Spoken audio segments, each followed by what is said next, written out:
Personalmente quiero agradecerle a David por su disponibilidad a hacer esta presentación. David es uno de los profesionales con más reconocimiento que ha salido de la ICESI, o sea, ha sido un estudiante que ha tenido una doble titulación, actualmente se desempeña como investigador y profesor en la Universidad de Antioquia. Ha hecho una carrera muy brillante como estudiante y como profesional y siempre es un gusto recibirlo de nuevo en la ICESI. Hoy nos va a hablar un poco de las plataformas y formulaciones de las vacunas para COVID, que es un tema muy relevante, que está muy presente. Es un tema que seguramente vamos a seguir escuchando por algún tiempo. Y es súper importante que en vista de la actuación del Plan Estratégico de Gobierno y lo que está pasando a nivel mundial, nos mantengamos actualizados en relación a lo que están pasando con las vacunas. ¿Cuántas vacunas se han aprobado? Eh, ¿Qué tipo de vacunas están llegando al país? ¿Cuántas personas han sido vacunadas? ¿Hay efectos o no hay efectos? Y creo que de esto un poco vamos a conversar el día de hoy con David Bautista. Te doy la bienvenida, David, te agradezco nuevamente que hayas aceptado hacer esta presentación. Muchas gracias. Profe, gracias. Entonces, empiezo. Sí, dale. Y la grabación ya está. Algunas Sí, personas me dijeron justo quería comentar, sí, ya la grabación está funcionando.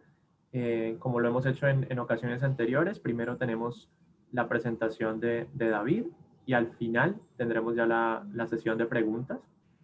Para participar pueden utilizar la opción levantar la mano, con eso yo les puedo habilitar el micrófono y ustedes mismos formular la pregunta, o si lo prefieren pueden escribirla en el chat y yo se la leo a David. Bueno. listo. Perfecto, entonces demos inicio. Bueno, bueno, mi nombre es David. Yo, como ya dijo el profe, me gradué de la Universidad de ICESI hace algunos años. Yo estudié química y química farmacéutica y luego hice una maestría en farmacia en la Universidad de Antioquia. Y en nuestro laboratorio nosotros usualmente nos enfocamos en el desarrollo preclínico de intervenciones médicas dirigidas a enfermedades inflamatorias. Entonces, ese tema de las vacunas es algo que nosotros hemos tocado en nuestro laboratorio. Entonces, empecemos. Voy a empezar hablando de cómo funcionan y de qué se componen las vacunas para hacer digamos, un barrido general de esta tecnología médica para luego sí enfocarnos en las vacunas de COVID específicamente. Algo muy interesante de las vacunas es que son uno de los desarrollos médicos más importantes de la historia de la humanidad, junto con el lavado de manos, los acueductos modernos y el descubrimiento de los antibióticos. Son probablemente el desarrollo médico que ha sido más costo efectivo en el sentido de que las vacunas son productos muy económicos que salvan millones de vidas y evitan muchísimo dinero en tratamientos que se hubieran tenido que invertir si la vacuna no se hubiera puesto, ¿cierto? Entonces, tenemos que, por ejemplo, las vacunas para la hepatitis, el neumococo, el rotavirus, la polio, todo esto han evitado millones de muertes y han ahorrado millones de dólares y esto, digamos, es muy importante. Sin embargo, existen todavía muchas vacunas que no tienen, perdón, existen todavía muchas enfermedades parasitarias que no tienen vacuna. Y es muy interesante porque esta diapositiva la hice justo antes de la pandemia. Habría que ahora también poner aquí COVID, aunque COVID ya tiene vacunas, pero en su momento todavía no la tenía. Entonces, es verdad que todavía estamos luchando con patógenos para los cuales ha sido muy difícil desarrollar una vacuna por diferentes motivos. Por ejemplo, tenemos dengue y leishmaniasis, que son enfermedades tropicales desatendidas, entonces no hay como mucha financiación para poder desarrollar vacunas, que usualmente son tecnologías que requieren una gran inversión, en especial cuando ya llegan a ensayos clínicos. Los ensayos clínicos para probar vacunas son extremadamente costosos y su logística es bastante compleja. Y hay otros en los que sí se le ha invertido mucho dinero, por ejemplo, VIH, malaria, tuberculosis, pero por las características propias del patógeno ha sido difícil encontrar cuál es la mejor vacuna que pueda ayudar a prevenir estas enfermedades. Todas estas patógenos que vemos acá son patógenos que han coevolucionado con nosotros de manera que manipulan el sistema inmune, entonces ha sido difícil desarrollar una vacuna contra ellos. Entonces, en el campo de la vacunología quedan, digamos, bastantes expectativas y perspectivas después de esta pandemia. Para hablar un poco de cómo funcionan las vacunas, tenemos que hablar de cómo funciona el sistema inmune. Esto, digamos, es una diapositiva bastante sencilla de cómo funciona un sistema muy complejo y los académicos han intentado como dividir el sistema inmune en algunas ramas, pero esto, digamos, en la vida real, dentro de los organismos, es muy difícil entender esas fronteras, es decir, en la respuesta inmune prácticamente que esas fronteras se pierden, pero sí es cierto que podemos hablar de algunas características de algunas de estas ramas. Entonces, principalmente de las dos ramas que hablamos del sistema inmune es la inmunidad innata, cuya característica principal es que no reconoce los patógenos de una manera supremamente específica, sino que reconoce patrones globales, por decirlo así, de ciertos patógenos. Por ejemplo, el sistema inmune es capaz de reconocer ciertos patrones que están en general en las bacterias o en general en los patógenos o en general en los virus, ¿cierto? Y digamos, este sistema inmune innato responde rápido. Es una respuesta rápida, bastante fuerte y bastante poco específica y por lo tanto nosotros es usual que cuando nos infectemos con un patógeno pues nos dé por ejemplo fiebre o nos dé por ejemplo dolor, porque esos son efectos en general de esa respuesta amplia del sistema inmune innato. Después aparece el sistema inmune adaptativo que ya es mucho más específico porque va dirigido exclusivamente contra algo que se llaman los determinantes antigénicos que tiene cada patógeno. Es decir, cada patógeno tiene unas moléculas exclusivas de él y nuestro sistema inmune las reconoce y ya puede montar una respuesta que es específica solamente contra eso. Y eso, digamos, se demora en aparecer y puede ser un poco más costoso, entre comillas, energético, pero como es más específico, pues disminuye estos efectos colaterales de la activación del sistema inmune, porque el sistema inmune exacerbado también nos puede causar problemas, inmunopatología. Esta rama del sistema inmune, el sistema inmune adaptativo, tiene dos subramas, que es la respuesta humoral y la respuesta mediada por células. Principalmente la humoral es mediada por las células B y se trata de la producción de anticuerpos, que es algo que escuchamos constantemente en este tema de la pandemia, ¿cierto? Este tema de los anticuerpos. Y por otro lado tenemos la inmunidad mediada por células, que como su nombre lo indica, es mediada por las propias células y por factores solubles que estas células liberan para atacar directamente el patógeno o atacar las células que están infectadas con el patógeno. Bueno, ahora hablemos un poco de cómo funcionan las vacunas. Lo primero que tenemos que entender es que las vacunas se diseñan para contener el antígeno del patógeno, es decir, una o varias moléculas del patógeno que son exclusivas de este y contra la cual nosotros queremos montar esa respuesta de memoria. Entonces la vacuna se formula con este antígeno que viene en diferentes presentaciones. Puede ser la proteína específicamente o puede ser un precursor de esa proteína, es decir, material genético. Entonces ya vamos a hablar luego de estas diferencias. Cuando nosotros inyectamos la vacuna, esta vacuna es tomada, o dependiendo del tipo de vacuna, es tomada o por las células en el tejido donde está la vacuna, o puede ser tomada por unas células del sistema inmune que se llaman células presentadoras de antígeno, que están en esa interfaz entre esa inmunidad innata y esa inmunidad adaptativa. Ellas son como las que conversan ahí entre ese medio, entre esas dos ramas. Entonces, por diversos medios que dependen del tipo de vacuna, y es algo que vamos a ver más adelante, la célula presentadora de antígeno termina capturando los antígenos que tiene la vacuna o que son producidos por la vacuna.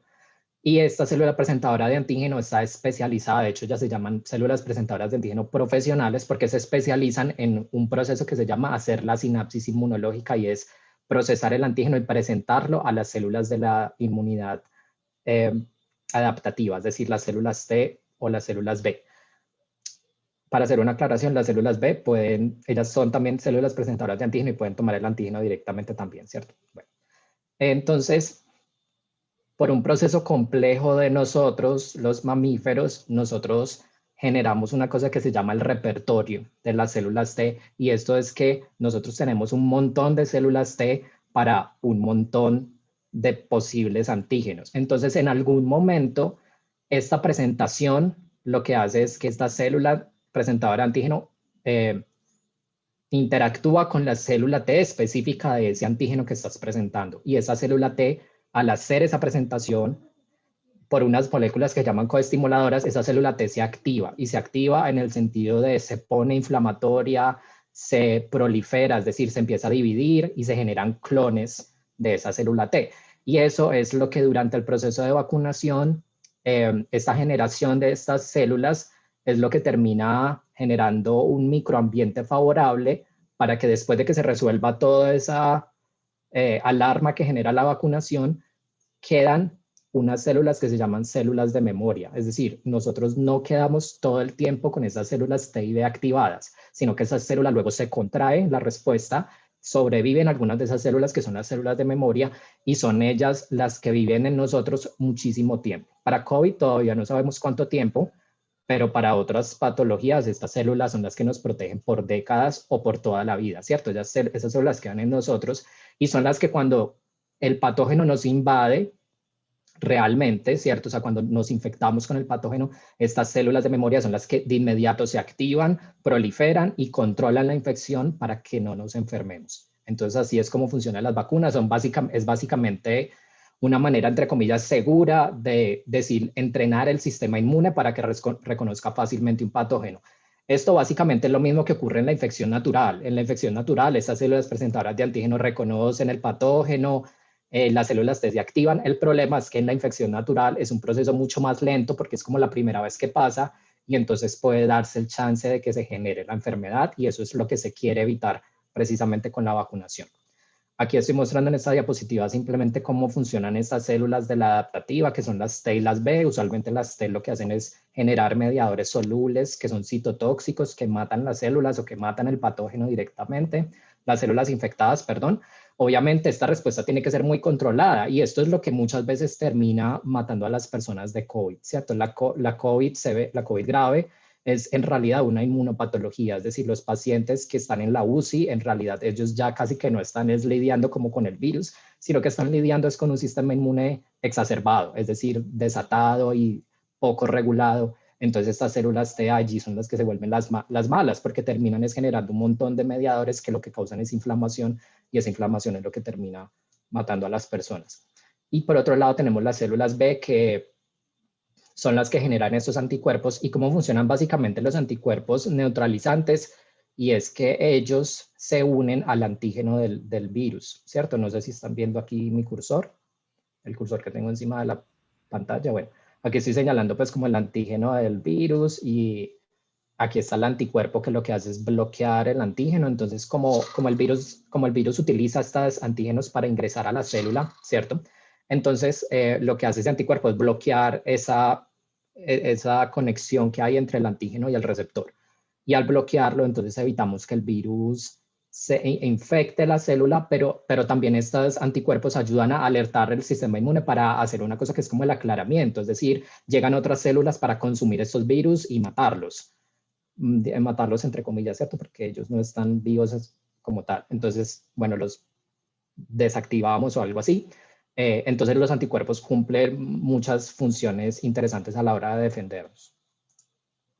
En general, una buena vacuna debería ser capaz de generar ambos tipos de respuesta. Es decir, que sea capaz de generar una respuesta inmune tanto celular como humoral. Bueno, ahora hablemos un poco de los componentes de la vacuna. Yo hice esta presentación un poco enfocada como pues a la parte farmacéutica, ¿cierto? Yo sé que es de interés para muchos de los participantes hablar un poco de ese tema de la formulación y cómo eso impacta el desempeño de la vacuna y la interacción con el sistema inmune. Entonces, bueno, las vacunas usualmente tienen dos componentes grandes. Uno es el antígeno, ya lo hablamos, es esta proteína del patógeno. Usualmente es una proteína, pero hay antígenos no proteicos, pero en el caso de COVID es una proteína, es la proteína spike, es decir, la que conforma la coronita de la proteína. La selección del antígeno es supremamente importante porque si lo seleccionamos inadecuadamente, las vacunas pueden generar efectos adversos. O sea, si utilizamos un antígeno que por casualidad nuestras células no reconocen como algo extraño, entonces la vacuna no va a servir. Y al contrario, si utilizáramos un antígeno que es algo que nosotros tenemos dentro de nuestro cuerpo, que nuestro cuerpo reconoce como normal, pero a la hora de hacer la vacunación desviamos ese reconocimiento, entonces eso generaría un problema de seguridad. Entonces la selección del antígeno es una etapa muy importante en el desarrollo de una vacuna. Y el segundo componente, perdón, voy a tomar agua.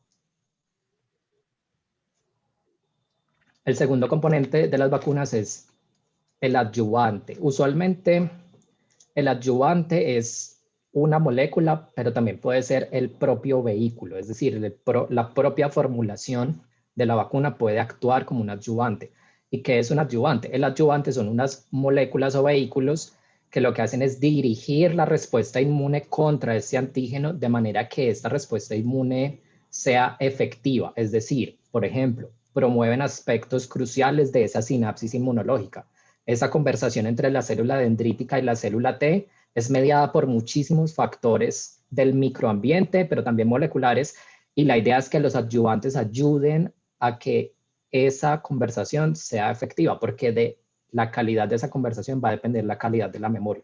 Entonces, por ejemplo, los adyuvantes pueden activar las células dendríticas, ayudar a madurarlas. Las células dendríticas son unas células muy especiales que sufren unos procesos. Todas las células del sistema inmune, ellas nacen siendo bastante, como por decirlo así, células madre, que son pluripotentes, y en general terminan siendo células supremamente especializadas y muy diferenciadas. Todo eso a través de un proceso de maduración específico. Entonces, las células dendríticas son capaces de madurar, de pasar de ser células dendríticas inactivadas o naive, es decir, vírgenes, a activarse hasta células dendríticas que pueden ser inmunogénicas o inmunorreguladoras, dependiendo del caso. También los adyuvantes pueden ayudar a capturar el antígeno. Es muy importante la manera como ellas fagocitan el antígeno, procesarlo por dentro, es decir, el procesamiento antigénico es que se cogen estas proteínas del parásito y sufren unos procesos por dentro de la célula, es decir, en endocitosis, luego pasan a los retículos, al aparato de Golgi, y durante todo ese proceso se genera el procesamiento del antígeno y terminan siendo presentadas en la membrana de la célula. Entonces, ese proceso de procesamiento, valga la redundancia, es vital que se lleve a cabo adecuadamente. Y también el microambiente. El microambiente se refiere a esa producción de mediadores inflamatorios que ayudan a que todas las demás células que están participando se activen y a su vez generen más mediadores inflamatorios, que generen mediadores de alerta, que se llaman quimiosinas, para que otras células lleguen a ese sitio y ayuden. Es decir, eso se vuelve pues en el sitio de la administración de la vacuna pasan un montón de procesos interesantes.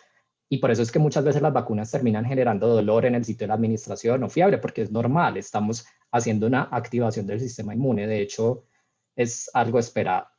Bueno, y los vehículos, hay muchos vehículos farmacéuticos que se han explorado que pueden ayudar a promover esos aspectos de la presentación antigénica. Por ejemplo, los liposomas o emulsiones o moléculas que forman pequeños coloides como las saponinas, o hay moléculas propiamente dichas como unas cosas que se llaman agonistas de los TLR, que ya vamos a ver más adelante, o las vacunas tradicionales contienen sales de aluminio, que en general forman como unos cristales, ¿cierto?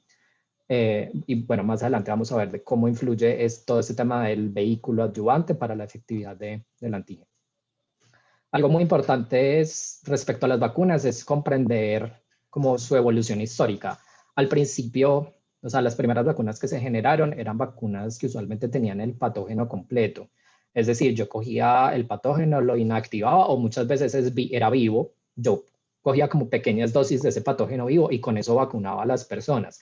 Obviamente esas vacunas tienen ciertos problemas de seguridad y en una persona inmunosuprimida eso puede causar que la persona se infecte pues, por medio de la propia vacunación. Obviamente esas vacunas ya son muy poco usadas y recomendables, ¿cierto? Esas son como las vacunas más tradicionales y antiguas. Por supuesto, esas vacunas eran muy buenas, eran muy efectivas, eran muy inmunogénicas porque eran el patógeno como tal, era como si te estuvieran haciendo la propia infección, un poco más controlada, pero podía darse ese caso, pero tenían muchos efectos adversos, ¿cierto? Entonces, ¿cómo nosotros entonces refinamos esta vacuna tradicional? Una manera de refinarla es refinarla en el sentido de vista molecular del antígeno, no tener toda la colección de antígenos del patógeno, sino llegar a un antígeno molecularmente definido, es decir, una proteína específica o incluso llegar al péptido, que es como tal el epítopo, ¿cierto?, de la vacuna.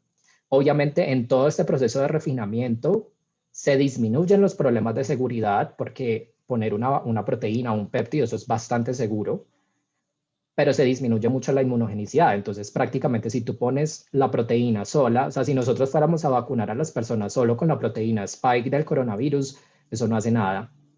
Eso no va a generar ninguna respuesta inmune, porque las proteínas son muy pequeñas, son relativamente solubles, son relativamente inestables también, y eso prácticamente es invisible para el sistema inmune. Es decir, el sistema inmune no va a reconocer fácilmente estas proteínas. Entonces, ¿qué es lo que se está haciendo actualmente? Actualmente la formulación tiene un papel fundamental. Lo que hace la formulación es entonces coger esta proteína, este antígeno molecularmente definido y devolverle la inmunogenicidad. Y esto se lo devuelve porque entonces generamos un antígeno particulado, porque le ponemos un adyuvante que ayuda, porque generamos diferentes esquemas de administración que hace que se aumente la inmunogenicidad, porque diseñamos diferentes plataformas, que vectores virales, que nanopartículas lipídicas, etcétera. Entonces, eso es lo que vamos a ver en la presentación, cómo la vacunología moderna ha sido capaz de rescatar antígenos molecularmente definidos que tradicionalmente son poco inmunogénicos para convertirlos en una vacuna muy inmunogénica, que eso se traduce en general en una vacuna eficaz. Bueno, para COVID, una pregunta que siempre me hacen es, o bueno, no pues que me la hagan a mí, pues, pero yo escucho pues que la gente se preocupa un poco de que por qué estas vacunas se desarrollaron tan rápido, y eso genera mucha conspiranoia, porque es verdad, o sea, siempre nos han dicho que las vacunas se demoran 10 años en desarrollarse o 15, es verdad, las vacunas son tal vez la intervención médica que tarda más años en desarrollarse, y entonces ahora que me digan que se desarrollaron en un año, pues la gente tiene temores, y es cierto que no se ha explicado en general bien por qué es que se han desarrollado tan rápido. Entonces, al final de esta presentación, espero que quede claro por qué se han desarrollado tan rápido, y no es que nos hayamos saltado ningún paso del desarrollo, no. Es que se conjugaron un montón de factores que han hecho que este desarrollo sea expedito. Bueno, entonces, lo primero que pasó es que los coronavirus no son cosas nuevas. A mí me da un poquito de risa cuando a veces dicen que este virus es desconocido, que no, es que es un virus nuevo y esto fue lo que desorganizó nuestra vida en sociedad. Eso, pues sí, en enero del 2020 era verdad, pero este es quizás el patógeno más estudiado en la historia de la humanidad. Es decir, es que yo no creo que ni VIH ni malaria lleguen a los niveles de estudio que ha tenido este patógeno en un año. Entonces, al día de hoy, SARS-CoV-2 no es un patógeno que no sepamos nada de él y es misterioso y raro. Eso es falso. El virus SARS-CoV-2 es hoy tal vez el virus más estudiado del mundo. Entonces, en enero y febrero del 2020 ya se sabía cuál era el antígeno para desarrollar la vacuna, porque los coronavirus no son nuevos. SARS-CoV-2 es otro coronavirus más, ya se conocía SARS, ya se conocía MERS, ya nosotros nos infectamos todo el tiempo de manera estacional con coronavirus que generan un resfriado normal, ¿cierto? Entonces nosotros sabemos que los antígenos de los coronavirus son la spike, ¿cierto? Es decir, la proteína de la corona. Entonces eso prácticamente fue un consenso en esa época. Afortunadamente el virus se secuenció muy rápido, eso se puso en bases de datos abiertas y entonces ya la gente sabía, no, entonces hagamos la vacuna con la spike. Entonces el descubrimiento del antígeno para las vacunas de COVID se hizo, yo no sé, en 3 días o algo así, pues supremamente rápido. Eso para otras patologías no ha sucedido. Por ejemplo, les comento en mi caso específico que es leishmaniasis. Nosotros en nuestro laboratorio trabajamos con leishmaniasis, que es una enfermedad parasitaria. La leishmania es un patógeno eucariota muy grande, o sea, es una cosa muy diferente a un virus. Es una eucariota muy grande que tiene 8.000 proteínas. Entonces, buscar el antígeno en 8.000 proteínas, no en 30 que tiene este virus, pues es una cosa retadora. Ahí sí no nos vamos a tardar 3 días encontrando el antígeno, sino 5 años, ¿cierto? Que en el mejor de los casos. Entonces, bueno, ya en febrero se sabía cuál era el antígeno. Entonces, ahora el problema no era el antígeno, el problema ahora era la plataforma. Es decir, cómo nosotros hacemos que ese antígeno sea inmunogénico. Y entonces para COVID se desarrollaron, pues no se desarrollaron para COVID, eso ya es, digamos, vacunología normal, pero COVID aceleró mucho el desarrollo de ciertas plataformas como vectores virales y como adyuvantes nuevos para las vacunas basadas en proteínas y también, sin duda, el desarrollo del año, que yo espero que gane el Premio Nobel de Medicina, si no este año, el siguiente, son las vacunas de ARN, ¿cierto? Eso va a revolucionar completamente la vacunología. Entonces, en esta diapositiva hablemos en esta parte de acá de la derecha, unos detalles específicos de las vacunas de COVID, de algunos tipos de las vacunas de COVID, para, digamos, ubicarnos bien. Entonces, un tipo es la vacuna tradicional, es decir, la vacuna de virus inactivado. Esta es la vacuna, un ejemplo es la vacuna de Sinovac, la Coronavac, ¿cierto? Que ya se está aplicando en este momento en Colombia. Esto es una vacuna de virus inactivado. Eso quiere decir que ellos cultivan el virus y lo inactivan por medios químicos o físicos, es decir, por calor o por ciertos procesos químicos, inactivan el virus, es decir, ese virus pierde la capacidad de infectar. Entonces, y de replicarse y de causar eventualmente una enfermedad, ¿cierto? Eso sería bastante inseguro. Entonces, lo que hacen estas vacunas de virus inactivado es que ellas se inyectan y eso es tomado por ciertas células. Puede ser por las propias células dendríticas, pero también puede ser por otras células que es probable que se mueran en ese proceso. Las células dendríticas también son capaces de fagocitar otras células, ellas comen otras células, las destruyen y procesan todo lo que había dentro de esas células, ¿cierto? Entonces pueden ocurrir un montón de procesos, o directamente a la célula dendrítica o puede ser por vía de otras células. Entonces la célula dendrítica toma este virus inactivado y el virus inactivado tiene la colección de todas las proteínas del virus porque es el virus completo inactivado. Y hace todo el proceso de presentación y termina presentando entonces la spike a las células del adaptativo que son B y C, ¿cierto? B y T. Tenemos otro segundo tipo de vacuna que es vector viral. Para COVID se han desarrollado dos tipos de vectores virales, uno que es replicativo y otro que no es replicativo. Las más avanzadas como la rusa, la de Janssen, la de CanSino. Esas son vectores virales no replicativos. Entonces, cogemos un virus que no genera enfermedad en humanos. Por ejemplo, la de Oxford también, la de AstraZeneca, ellos cogen, por ejemplo, un adenovirus que es de chimpancé, entonces no nos afecta, pero es como tiene la formita de virus y tiene el material genético del virus SARS-CoV-2 por dentro, entonces eso es bastante inmunogénico, porque acuérdense que el sistema inmune ha evolucionado para reconocer estas partículas y reconocer esas formas tridimensionales y reconocer esas, hasta quizás esa como rugosidad física, también las cargas electrostáticas. El sistema inmune ha evolucionado para reconocer todo eso. Entonces, utilizar un vector viral es como un caballito de Troya, como intentando mimetizar el virus, como para activar el sistema inmune, pero es un virus que no nos va a causar una enfermedad y cuando las células capturen ese virus, por dentro se va a liberar el material genético que termina produciendo el antígeno, que es como tal el antígeno de COVID y por eso es que ya luego resultamos protegidos. En tercer lugar, tenemos las vacunas de ácidos nucleicos que pueden ser de ADN o de ARN, que es básicamente algo parecido a las de vector viral. Cogemos el material genético, solamente que esta vez no lo metemos dentro de un vector viral, sino que lo metemos dentro de una partícula. Y esa partícula es la que ayuda a que el cargamento, es decir, el material genético, ingrese a las células y de ahí luego se dé el procesamiento. Y por último tenemos las vacunas basadas en proteínas, es decir, yo directamente poner el antígeno, es decir, pongo directamente la proteína en su forma antigénica o péptidos, también pueden ser péptidos de la proteína. Y esto puede ser, como ya les había dicho, o poner la proteína sola, que eso sabemos que no sirve, o ponerla encapsulada en una partícula o combinada con un adyuvante, ¿cierto? Entonces, aquí les tenía pues como los nombres. Entonces, los vectores virales es, por ejemplo, la de Oxford, la de Gamaleya, la de Janssen, la de CanSino. Las vacunas de ARN son las que tenemos en este momento, la de BioNTech, que es producida por Pfizer, la de Moderna, que también va a llegar a Colombia eventualmente, y también está la de CureVac, que esa, si no estoy mal, está en ensayos clínicos fase 3 en este momento en Bogotá y en Cali. Entonces, si usted vive en Bogotá y Cali, perdón, así, Bogotá y Cali, le aconsejo que participe en el ensayo clínico fase 3 de la vacuna de CureVac, que es una vacuna alemana producida con la tecnología de ARN muy parecida a la de Pfizer, pues a la de BioNTech.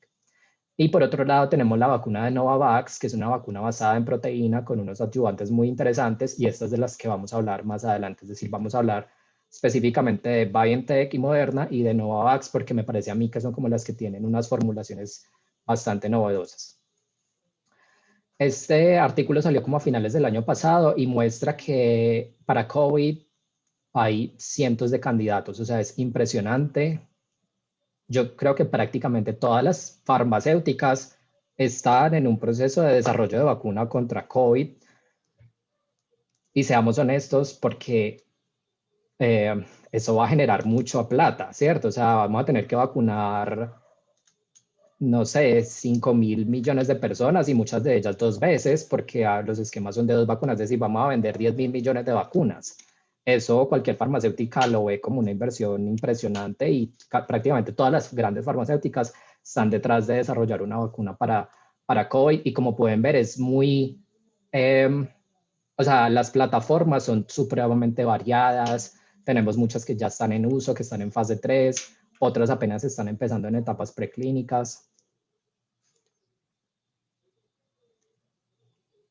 Entonces es interesante todo este desarrollo que ha tenido. Yo creo que una de las cosas buenas que ha tenido la pandemia, yo sé que la pandemia ha sido horrible y muchos muertos y muchísimos problemas, pero algo bueno de la pandemia es que ha avanzado, le ha metido el acelerador a la vacunología. Yo creo que en 20 años de vacunología se hicieron en un año de pandemia. Entonces es algo, una cosita buena que nos va a dejar la pandemia.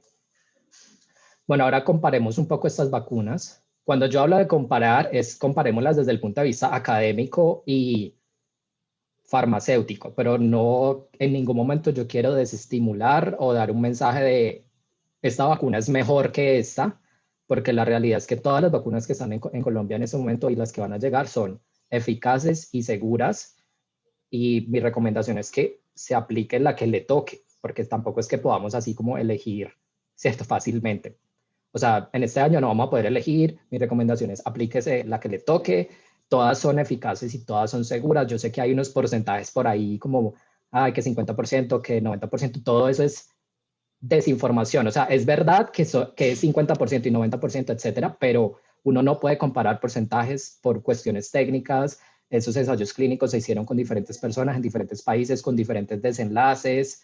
Entonces, eso es incorrecto. Entonces, yo no quiero escuchar a nadie después de esta presentación diciendo, yo prefiero la de Pfizer y no la de Sinovac, porque la de Sinovac es 50%. No, eso es falso y todas estas vacunas previenen de COVID grave, que es lo más importante en este momento. Sin embargo, nosotros aquí en una charla académica sí podemos hacer comparaciones, porque en general ellas sí son diferentes, ¿cierto?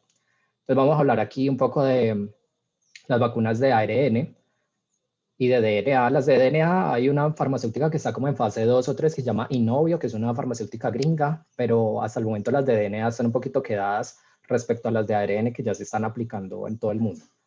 Entonces, las ventajas de las de ARN es que son fáciles de fabricar a gran escala. ¿Por qué? Porque tú puedes fabricar ARN sin necesidad de células. Es decir, tú puedes fabricar ADN sin necesidad de un bioreactor y eso es una gran ventaja industrial. El ARN usualmente se fabrica utilizando enzimas, entonces lo que tú haces es varios pasos de purificación y generación del ARN de manera enzimático, y eso es, digamos, más fácil, entre comillas, que utilizar células y hacer bioreactores y todo este cuento. Y también son muy adaptables, y eso es algo que vamos a ver más adelante, y es que si tú desarrollas una vacuna de ARN para un patógeno, tú ya prácticamente tienes una vacuna para un montón de patógenos. Simplemente descubre bien el antígeno, lo codificas en ARN y ya tienes una vacuna para una nueva patología. Entonces son muy adaptables en ese sentido. Y también para las nuevas variantes. Y aquí quiero hacer también como una aclaración. Les recomiendo no alarmarse por las variantes. Eso ha sido un alarmismo impresionante sin sentido, porque las vacunas, al ser policlonales, no van a perder su eficacia completamente contra cualquier nueva variante, a menos de que la nueva variante ya sea supremamente diferente a las que estamos viendo. Entonces, en el caso de necesitarse nuevas vacunas, porque el virus ha evolucionado demasiado, y eso es algo que yo creo que el virus va en ruta de ser endémico, o sea, SARS-CoV-2 se va a quedar con nosotros por siempre. Entonces, en 2, 3, 5 años, el virus pues ya va a haberse modificado lo suficiente y a quienes haya que vacunar es a los susceptibles, se vacunan a los susceptibles y lo haremos con vacunas un poco actualizadas en el sentido de modificar un poquito el antígeno, y las vacunas de ARN permiten esa modificación supremamente rápida. ¿Cuáles son las contras de estas vacunas? Son nuevas, entre comillas, y aquí quiero hacer una aclaración. Las vacunas de ARN no es que sean nuevas, la tecnología se descubrió en los años 90, es decir, hace 3 décadas nosotros conocemos las vacunas de ARN. Solamente que realmente para el sistema regulatorio sí son nuevas, porque son las primeras que se van a utilizar para uso en humanos. Es decir, lo que pasó en diciembre, a principios de diciembre, de que la FDA aprobó la vacuna de BioNTech y la de Moderna, es un hito en la historia de la humanidad, porque fue la primera vez que una entidad regulatoria seria como la FDA aprueba una vacuna de ARN. Eso sí es algo nuevo, pero no quiere decir que las vacunas de ARN sean una tecnología que se creó a principios del 2020 o a finales del 2020. Las temperaturas de manejo. Todos sabemos que una gran limitación de estas vacunas es que requieren ultracongelación, y eso es porque la molécula de ARN es una molécula lábil, ¿cierto? Es una molécula sensible, entonces por eso es que la vacuna requiere esta ultracongelación. Sin embargo, no sé si lo vieron, ayer precisamente la FDA aprobó que la vacuna de BioNTech, la de Pfizer, ya va a poder ser transportada un poco menos rigurosamente, ya va a aguantar refrigeración normal un poco más de días. Eso es una cosa chévere. Yo, de hecho, cuando la vacuna salió, yo decía, bueno, Pfizer, ¿qué le pasa? Pfizer, ¿cómo va a vender esta vacuna en los países del tercer mundo? Tiene que hacer estudios para demostrar bien la flexibilidad de su tecnología, porque Moderna, que es la otra de ARN, sí dice que puede ser a menos 20 grados, no a menos 70. Y es que un ultracongelador de menos 20 es una cosa y un ultracongelador de menos 70 es otra cosa muy diferente. Entonces, bueno, ahí ya Pfizer se puso pues las pilas, hizo sus estudios y ya pues afortunadamente la FDA le aprobó como un poquito más de flexibilidad en este tema de temperaturas de manejo. Pero definitivamente sí, son más problemáticas que otros tipos de vacunas que pueden ser refrigeradas tradicionalmente. Aquí salía, digamos, yo como que tomé esto de varias fuentes y había algunas fuentes que eran como a veces contradictorias. En algunas decían que las vacunas de ARN eran baratas y en otro lado decían que eran costosas. En un lado decían que eran poco inmunogénicas y en otro lado que eran muy inmunogénicas. Entonces, vamos a aclarar después ahora como esas aparentes contradicciones. Algo muy importante de estas vacunas es que requiere una formulación. Si tú no formulas bien estas vacunas, no van a servir. O sea que para los farmacéuticos estudiantes que me están escuchando, un campo de acción en el futuro es la formulación de vacunas. Eso es algo muy importante que va a suceder en el futuro, porque les mostraré al final de la presentación que las vacunas no son solamente para patógenos. Las vacunas se van a desarrollar en un futuro para cáncer, para las alergias, para las enfermedades inflamatorias crónicas, para prevenir rechazo de trasplantes. Entonces las vacunas van a ser como cualquier medicamento en un futuro, ¿cierto? O sea, las vacunas ya no van a dejar de ser para un patógeno y se le van a poner a los niños cuando son pequeños. No, eso ya va a dejar de ser así. Ahora prácticamente nos vamos a empezar a vacunar para la obesidad, nos vamos a empezar a vacunar para la diabetes, o tengo alergia a los gatos, entonces una vacuna para quitarme esa alergia al pelo de gato. Bueno, todo eso va a pasar en un futuro. Bueno, los vectores virales. Los vectores virales es, por ejemplo, la rusa, la de Oxford, AstraZeneca. Ellos tienen un diseño sencillo, son muy inmunogénicas porque es un vector viral, ¿cierto? Entonces se valen como de esa caballito de Troya.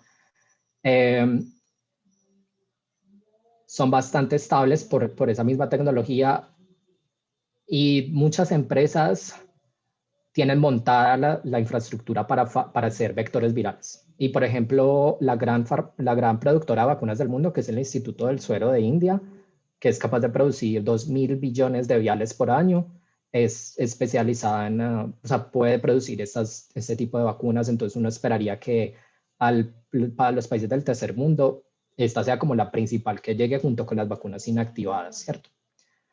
Bueno, ¿cuáles son los contras de estas vacunas? Uno de los contras es que uno ya podría tener cierta inmunidad contra el vector viral. Entonces puede ser que estas vacunas no sean tan efectivas. O puede ser que si tú ya recibiste en algún momento de tu vida una vacuna de COVID con un vector viral, si se vuelve a utilizar ese vector viral para una nueva vacuna, es probable que a ti ya no te funcione muy bien esa vacuna porque ya hiciste inmunidad contra la primera que te pusieron. Entonces, es una tecnología que yo honestamente no le veo mucho futuro. Es importante ahora para COVID, pero es probable que en el futuro tienda a ser abandonada. Eso es como lo que yo pienso y lo que más o menos he leído, pero en este momento sigue siendo útil porque como es la primera vez que se van a aplicar en humanos, bueno, apliquémosla pues para esta pandemia y de pronto para la siguiente, pero es probable que no vaya a ser muy versátil como si lo son, por ejemplo, la de ARNA o la de subunidades.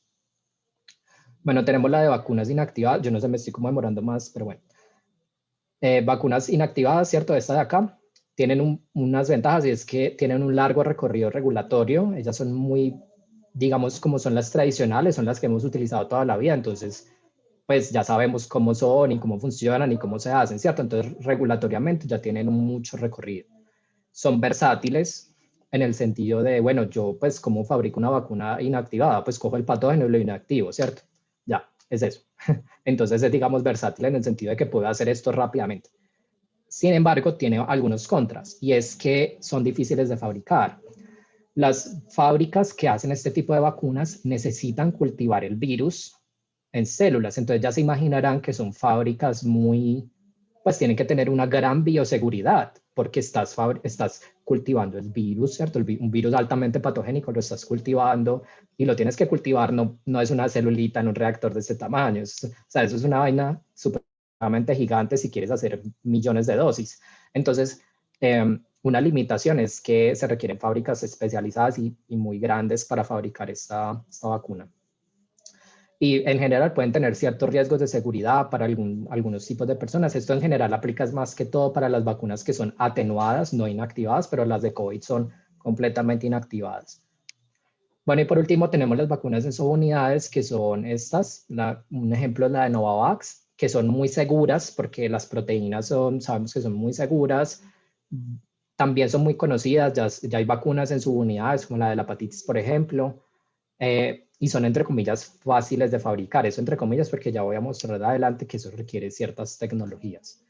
¿Y cuál es el contra de esta vacuna? La eficacia de la vacuna depende mucho de la formulación otra vez. Es decir, si tú haces una formulación inadecuada, la vacuna no va a funcionar. Si la haces adecuadamente, la vacuna va a funcionar. Entonces dependen mucho de la formulación farmacéutica de estas vacunas. Bueno, precisamente entonces vamos a hablar un poco de ese rol de la formulación farmacéutica para la eficacia de las vacunas molecularmente definidas. Bueno, les había comentado que el sistema inmune evolucionó para reconocer partículas, ¿cierto? Entonces tenemos que el sistema inmune es capaz de reconocer estas formas tridimensionales, partículas que son nano o micrométricas. El sistema inmune tiene unas células que son estas macrófagos o células dendríticas que están sensando nuestro cuerpo todo el tiempo. Ellas viajan en nuestro cuerpo, viven en nuestros tejidos, principalmente en los intersticios, es decir, en el tejido subcutáneo, en los músculos, en las mucosas. Ellas viven allí esperando y sensando partículas extrañas. Esa es su razón de ser, ¿cierto? Han evolucionado para ello, esa es una de sus funciones. Entonces, tiene sentido que nosotros querramos targetear al sistema inmune por medio de partículas, porque las partículas van a ser dirigidas preferencialmente hacia el sistema inmune y no hacia otros tejidos. Es decir, eso es buena idea porque evitamos efectos adversos y concentramos nuestra molécula activa en donde queremos, ¿cierto? Entonces, hay varias maneras de hacer esto. Uno es valerse del efecto Depot, y es que partículas de cierto tamaño, cuando se ubican en ese intersticio, ellas van a empezar a liberar el antígeno poco a poco, y eso, digamos, este constante bombardeo del antígeno hacia las células del sistema inmune ayuda a todo ese proceso de captura del antígeno, procesamiento del antígeno. Es decir, cuando ustedes piensen en adyuvantes particulados o en adyuvantes en general, ustedes piensen que el adyuvante ayuda a digamos, a los procesos vitales de la presentación antigénica, es decir, la sinapsis inmunológica. Entonces, en el caso del efecto DEPOT, esa liberación controlada del antígeno y constante ayuda a esos efectos, ¿cierto? También tenemos ayudantes particulados, nos pueden ayudar a encapsular señales de peligro. Esas señales de peligro son unas moléculas específicas que cuando la célula las captura, y si además captura el antígeno, entonces el antígeno se procesa mucho mejor, porque estás capturando no solo el antígeno, sino también una señal de peligro que te dice que ese antígeno es una cuestión extraña y que necesitamos activarnos y presentarlo bien. ¿Por qué digo esto? Porque nuestras células dendríticas están constantemente presentando otros antígenos de nosotros mismos. O sea, cuando se mueren las células de nuestro organismo, ellas limpian esos cadáveres. O sea, si nosotros no limpiáramos los cadáveres de nuestras células, eso genera inflamación. Entonces es buena idea limpiar esos cadáveres y ellas hacen eso. Y obviamente como ellas naturalmente procesan antígenos, ellas están procesando nuestros propios antígenos. Si nosotros presentáramos esos antígenos en un ambiente inflamatorio, eso luego puede repercutir y generar autoinmunidad, es decir, que nuestro sistema inmune nos ataque a nosotros mismos. Entonces, ellas usualmente presentan esos antígenos sin señales de peligro para no activarse y atacarse a sí mismo. Entonces, una buena idea para formular la vacuna es formularla con adyuvantes que gatillan unos mecanismos moleculares para madurar las células dendríticas, para la producción de citocinas proinflamatorias, para la producción de quimiosinas, etc. Bueno, aquí les traigo como una diapositiva que me gusta mucho, que es la comparación de antígenos solubles versus antígenos particulados. Y es que ocurren dos eventos diferentes. Si la célula dendrítica captura antígenos solubles, ella solamente va a capturar poquitos antígenos, ¿cierto? Y va a generar pocas vesículas y por ende como una presentación muy débil, por decirlo así. Pero si una misma célula dendrítica se encuentra una partícula con una alta concentración de antígenos, ella la va a procesar de una manera mucho más eficiente porque va a tener como una concentración efectiva mayor de esos antígenos y los va a poder presentar más fácilmente. Y este tema de acá es modulado muchísimo por las características físico-químicas de la partícula. Es decir, nosotros tenemos que formular muy bien esas partículas para que esto realmente sea así, o sea, que sean fácilmente capturables por las células dendríticas, que algunos de esos antígenos se liberen al citosol y sean procesados de una manera o de otra, etc. En esta tablita de acá les muestro como varios tipos de delivery de las vacunas y entonces acá tenemos el antígeno, es esta cosita azul y tenemos en la estrellita un adyuvante que es una molécula que se llama un ligando del TLR.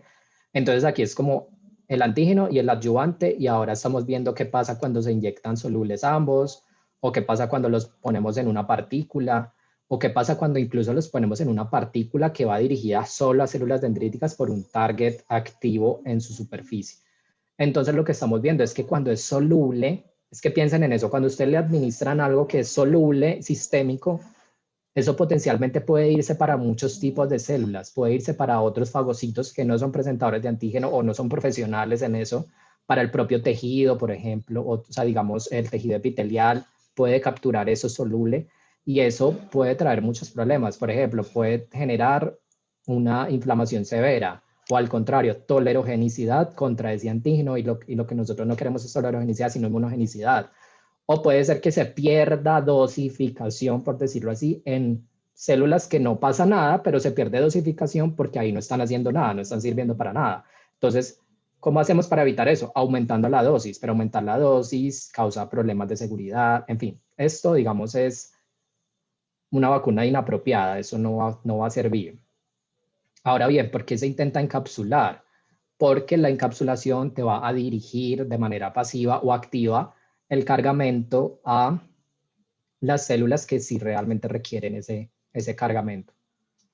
Y esto aplica no solo para las vacunas, sino también para la nanofarmacología en general, ¿cierto? La nanofarmacología va dirigida como a mejorar ese índice terapéutico, aumentar la eficacia del tratamiento y reducir efectos adversos. Bueno, y aquí hay, digamos, unos ejemplitos de algo muy interesante y es como esa necesidad de hacer como un mimetismo entre cómo es el patógeno en la vida real versus cómo yo formulo la vacuna para que sea parecida al patógeno, porque eso es lo ideal. O sea, que nosotros qué queremos lograr con una vacuna, engañar al sistema inmune, que el sistema inmune crea que lo que está enfrentando es el patógeno, pero nosotros sabemos que no es así porque no va a causar la enfermedad que causa el patógeno. Entonces, una buena idea para formular una vacuna, y esto es relativamente experimental, es intentar mimetizar el patógeno por medio de las formulaciones. Por ejemplo, si tenemos virus muy chiquitos, podemos hacer una micela que recoja como los virusitos, pues como los antígenos y los presenta de una manera muy parecida al virus, como este, por ejemplo, ¿cierto? O este que me parece muy interesante, que es un patógeno grande, digamos un parásito eucariota, y lo que podemos hacer es intentar que sea de ese tamaño, que tenga esos flagelos, por ejemplo, es decir, que tenga, por ejemplo, estas protuberancias. Todo eso ayudaría como a que el sistema inmune se active más y reconozca más nuestra vacuna. Por supuesto, todo esto se ve modificado por las características físico-químicas de la formulación, es decir, el tamaño, la carga electrostática, la rigidez de la partícula, la ruta de la administración, etcétera. Y también la ubicación del antígeno, porque el antígeno puede estar por dentro o por fuera, o puede estar simplemente mezclado con las partículas. Todo esto es interesante y vamos a verlo en dos ejemplos específicos de las vacunas de COVID. Entonces vamos a ello, porque yo sé que creo que me estoy pasando un poquito de tiempo, pero bueno, espero que no me estén aburriendo. Entonces vamos a hacer dos análisis específicos. Las vacunas de ARN, la de Moderna y la de BioNTech, y la de Novavax. Entonces, ya aquí es como un recorderis, pues ya vimos cómo funcionan estas vacunas. Las de ácido nucleico, entonces, específicamente las de ARN, tienen el ARN que codifica para el antígeno, ¿cierto? O sea, para la spike, por ejemplo, metido en una partícula. Lo inyectamos. Algunas células del cuerpo, no tienen que ser del sistema inmune, o las propias células del sistema inmune, capturan la partícula, generan la proteína, porque como el ARN termina quedando en el citosol de esas células, pues eso se va a expresar, ¿cierto? Entonces se expresa y genera la proteína que es antigénica, ¿cierto? Y eso es capturado por la célula dendrítica u ocurre dentro de la dendrítica y luego se da la presentación. Aquí hay algo muy importante y es que si esta partícula no fuera bien diseñada, esto no sería inmunogénico. Entonces el diseño de la partícula es muy importante para aumentar esa inmunogenicidad. Bueno, lo mismo ocurre con las vacunas basadas en subunidades o proteínas, la proteína como tal, y es que entonces tenemos el gen que codifica para la proteína, la transformamos en una plataforma heteróloga, es decir, en una bacteria o en una levadura o en células de animales. Es decir, transformamos estas células con este gen para que se produzca la proteína en reactores. Luego yo cojo la proteína, la purifico, la combino con mi adyuvante y esa es la vacuna, ¿cierto?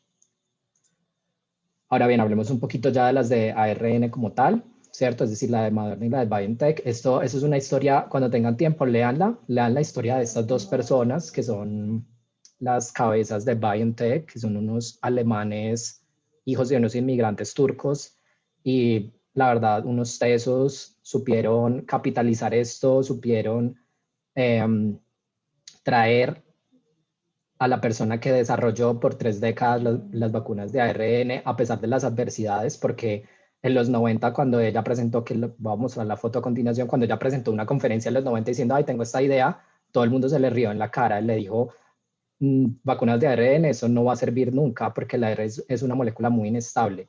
Y ella intentó 2 décadas intentó mejorar su ARN, mejorar sus sistemas de delivery, y ahora pues, es probablemente una Nobel. Yo creo que ya le van a dar el Nobel este año o el otro año, porque desarrolló una tecnología que va a revolucionar la vacunología.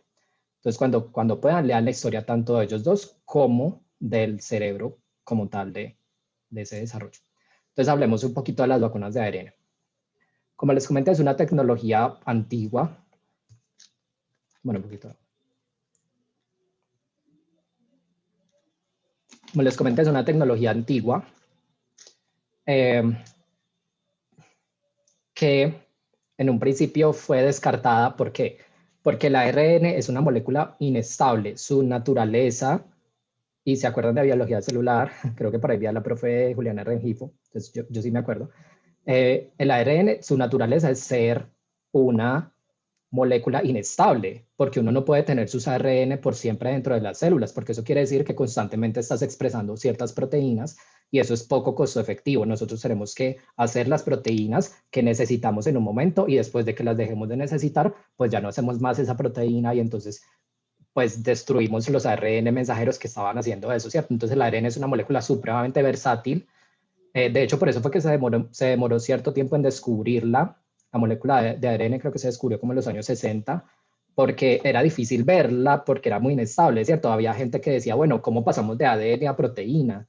Eso no se sabía, tiene que haber un intermedio, y ese intermedio fue difícil de fotografiar, entre comillas, porque es inestable. Entonces, aparte de que es inestable, el ARN per se es inmunogénico, es decir, las células que encuentran ARN en su ambiente se activan. ¿Por qué? Porque si usted es una célula y está viendo ARN en su ambiente, quiere decir que por ahí había un patógeno, porque no es normal que haya ARN por ahí andando, ¿cierto? Eso quiere decir que algún virus se destruyó y se liberó su material genético, entonces eso es una señal de peligro.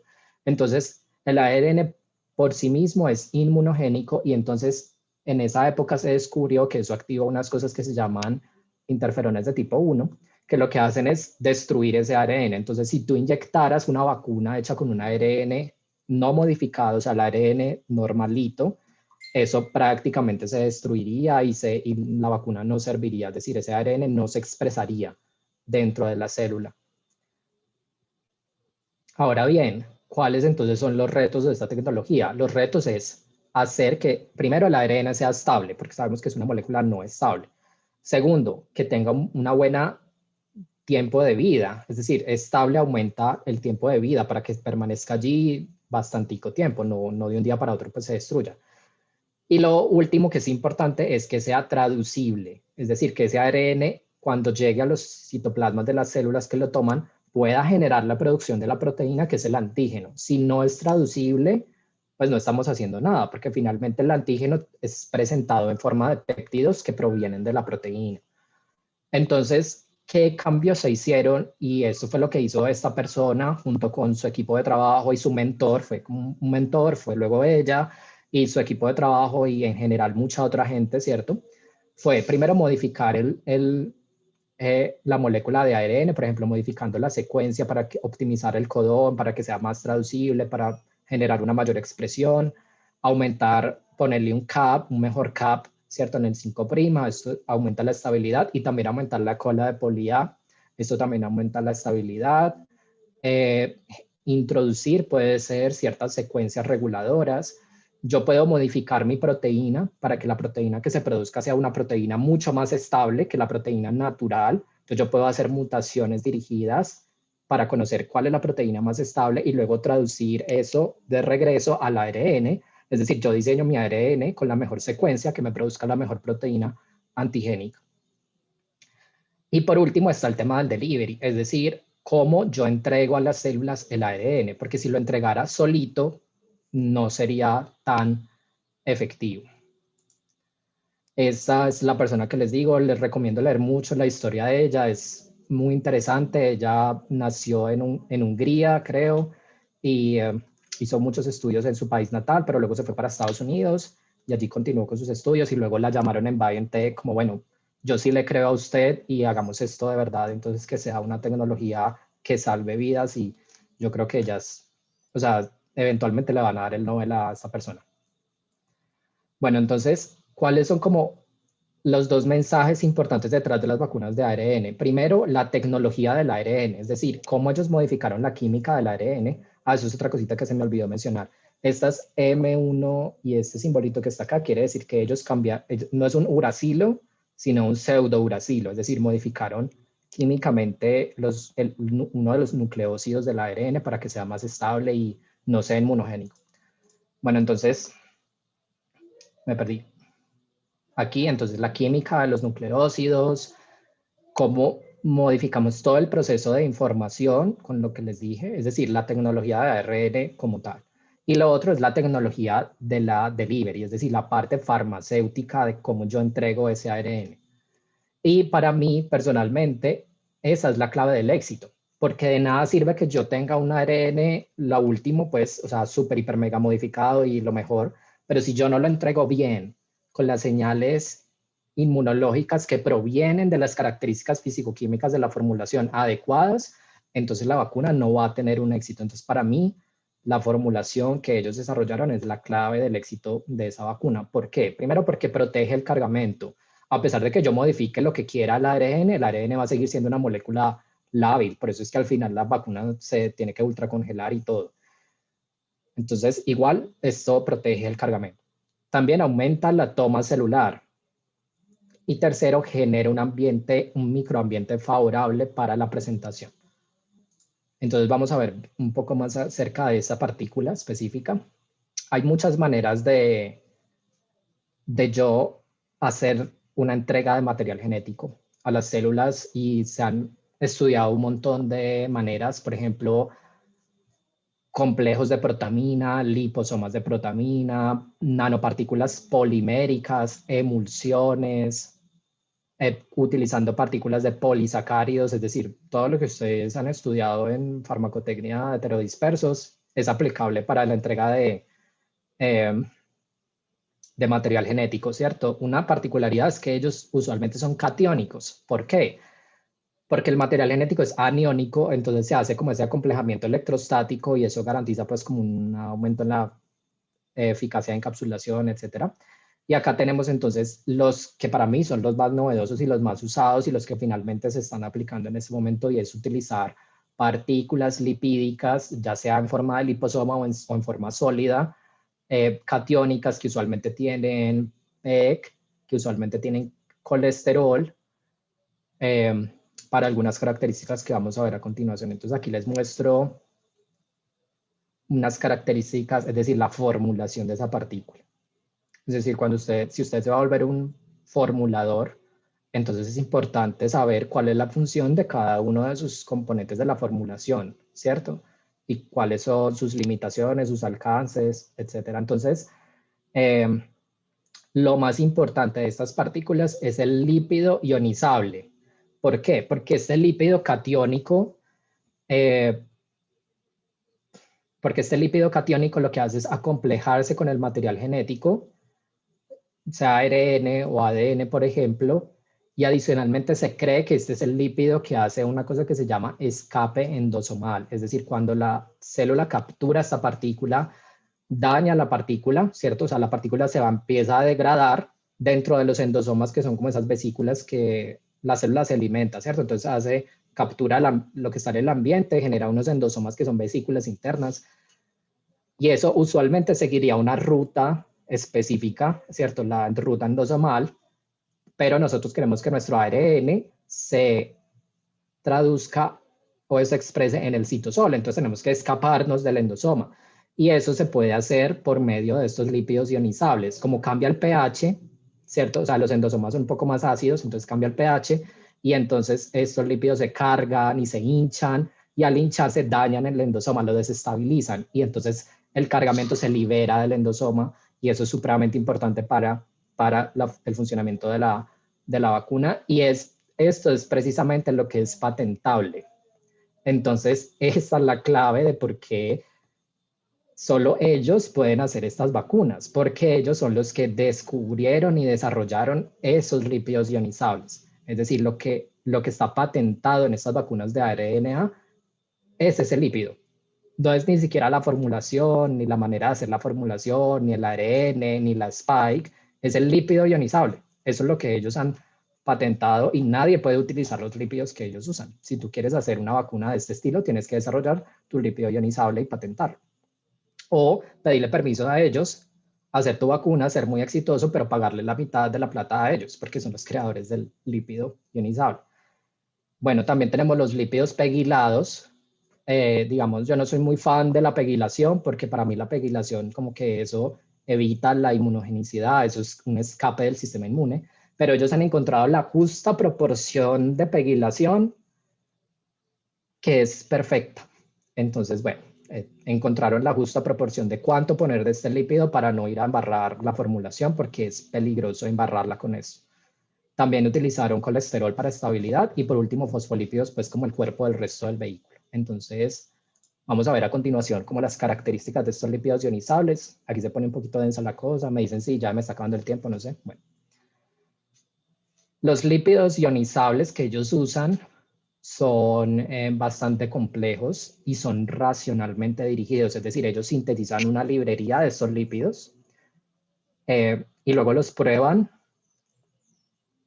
en sistemas que son in vivo, es decir, en ratones o algo así, y analizan unas variables de respuesta.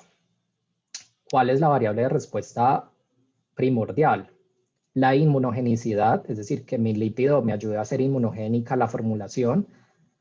Y en segundo lugar, la expresabilidad del material genético, es decir, que tu lípido ayude a la expresabilidad, o sea, lo que les estaba comentando, que ayude como a ese escape endosomal, y eso se traduce finalmente en que si tú tienes escape endosomal, pues el ARN en el citosol va a expresar la proteína, entonces ellos miden cuánta proteína se está expresando. Si tu lípido no hace eso, pues no va a ser una buena vacuna de ARN. Entonces ellos miden in vivo la inmunogenicidad o la expresabilidad, y eso a su vez lo miden a veces con proxies. Por ejemplo, la inmunogenicidad lo miden es como con anticuerpos, ¿cierto? Porque la inmunogenicidad a veces es difícil medirla.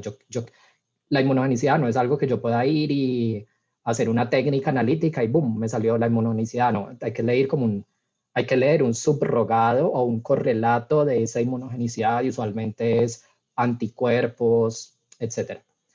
Entonces, pues no voy a entrar como en el detalle de las fórmulas y todo esto, pero esto es como para mostrarles que ellos hacen un trabajo muy riguroso en el sentido de elegir el mejor lípido, porque de ese lípido es que depende la eficacia de la vacuna. Entonces, ese es un artículo que me encontré de Moderna del año pasado precisamente. A estas empresas, la verdad, se les apareció la Virgen, porque ellas estaban en problemas en cuestiones de plata. Ellas no tenían mucha inversión porque la gente todavía no creía en estas tecnologías. Los inversores decían, esto todavía le faltan años para que salga a la luz. Entonces, en últimas, la pandemia les ayudó a estas pequeñas empresas a ya metérsela de lleno a esto y confiar en sus desarrollos y confiar en mi lípido y confiar en mi formulación y confiar en mi ARN y les ha salido muy bien, la verdad. O sea, se nota que han hecho un trabajo previo por años para optimizar todos los parámetros al respecto. Y si tú, por ejemplo, buscas Moderna o BioNTech en PubMed, te salen artículos no solo de cómo optimizaron los lípidos, sino cómo optimizaron la preparación a gran escala de ARN. Y ciertamente podrían patentar ese proceso, ¿cierto? Como yo hago ARN a gran escala, ellos lo podrían patentar. O yo cómo hago estos ensayos para mejorar, es decir, como yo hago este screening en vivo, ellos pueden patentar el método para hacer un screening de este tipo, etcétera. David, entonces, miren que estos son los lípidos que aprueba Moderna. David, ¿te parece si cerramos la presentación en 5 minutos para poder pasar a la sesión de preguntas? Dale, entonces voy a pasar entonces esto así rapidito. Esto es lo de los lípidos, ¿cierto? Como ellos los descubrieron. Aquí hay otros, pues. Esto es una parte inmunológica. Ellos han hecho, digamos, unos trabajos serios el año pasado de entender mejor su vacuna por medio de estudiar la respuesta inmune a la vacuna y se han dado cuenta que hay dos factores importantes de cómo funciona bien y es generan una cosa que se llama maduración de los centros germinales y unas células que llaman THF, y eso es supremamente importante para el funcionamiento de la vacuna. Es decir, aparte de la parte farmacéutica, esto es lo que hay que ir a mirar en la parte inmunológica. Bueno, y el ejemplo de Novavax, que me parece súper chévere, y es básicamente esta diapositiva de la que sigue, y es cómo está formulada esta vacuna. Ellos tienen el antígeno, que es la proteína, ¿cierto? Lo diseñaron para ser muy estable, es decir, no es la proteína propia del virus, sino que cogieron la del virus y por modificaciones la hicieron más estable. Entonces es una vacuna muy, entre comillas, rígida y no se despliega ni se modifica.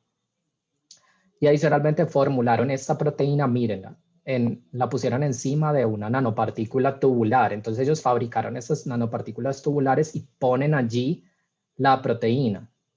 Y al ponerla allí, entonces genera como una especie de partícula como con las proteínas presentándose. Y eso es muy inmunogénico para el sistema inmune, porque el sistema inmune va a decir, bueno, y estos antígenos juntos aquí en esta partícula parecen como si fueran un virus. Entonces, capturan todo eso. Y adicionalmente combinaron en la formulación un adyuvante que es propiedad de ellos. Entonces, para las vacunas de ARN, ¿qué es lo que se patenta? El lípido ionizable.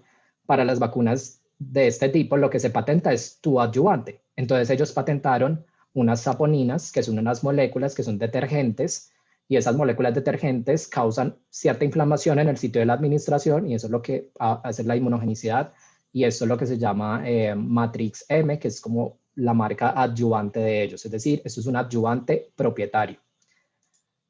Eso, como pueden observar, este adyuvante no es nuevo, esto no se descubrió en enero del 2020. Miren un artículo del 2011 en el que ya estábamos hablando de ese adyuvante, es decir, estas empresas llevan décadas desarrollando sus formulaciones de las vacunas. Y ahora que llega este nuevo patógeno, lo que hacen es simplemente adaptar sus plataformas a este nuevo antígeno y a este nuevo problema y ya, ¿cierto? Obviamente tienen que hacer todos los ensayos clínicos, que por eso es que más o menos se demora un año, porque los ensayos clínicos fase 3, eso sí ya no se puede reducir a 3 días, no, eso sí requiere sus 4 o 5 meses, eso sí ya es irreducible en el tiempo, ¿cierto? Esta saponina es muy interesante, se obtiene de un árbol chileno, se extrae y esos detergentes se formulan junto con la vacuna a unas cantidades específicas para hacer esa actividad adyuvante. Esta es la persona detrás de la formulación de Novavax, para mí la que va a compartir el premio Nobel con la otra que les mostré ahora, ¿cierto? Ella fue la que diseñó esta vacuna prácticamente.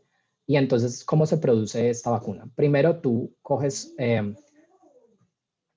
una célula de insecto, ellos cultivan células de insecto, las infectan con un virus que solo infecta células de insecto. El virus está modificado genéticamente para llevar el material genético de la proteína Spike. Entonces, este virus infecta la célula del insecto en un bioreactor. La célula del insecto infectada por ese virus que tiene ese ARN va a producir la proteína. La produce en su membrana y luego lo que yo hago es purificar la proteína de la membrana, la purifico y ya la combino con mi adyuvante y hago la vacuna.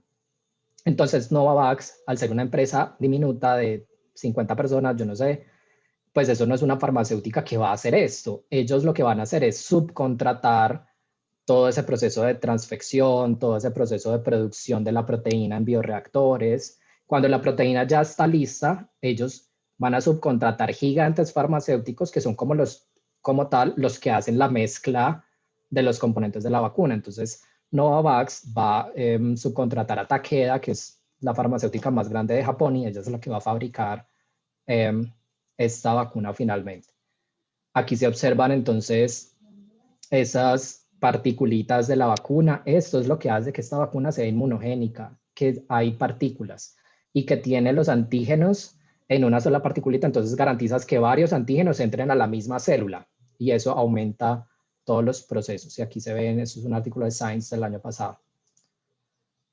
Pero lo curioso es que esto ya se conocía. Ellos hicieron una vacuna para SARS y para MERS.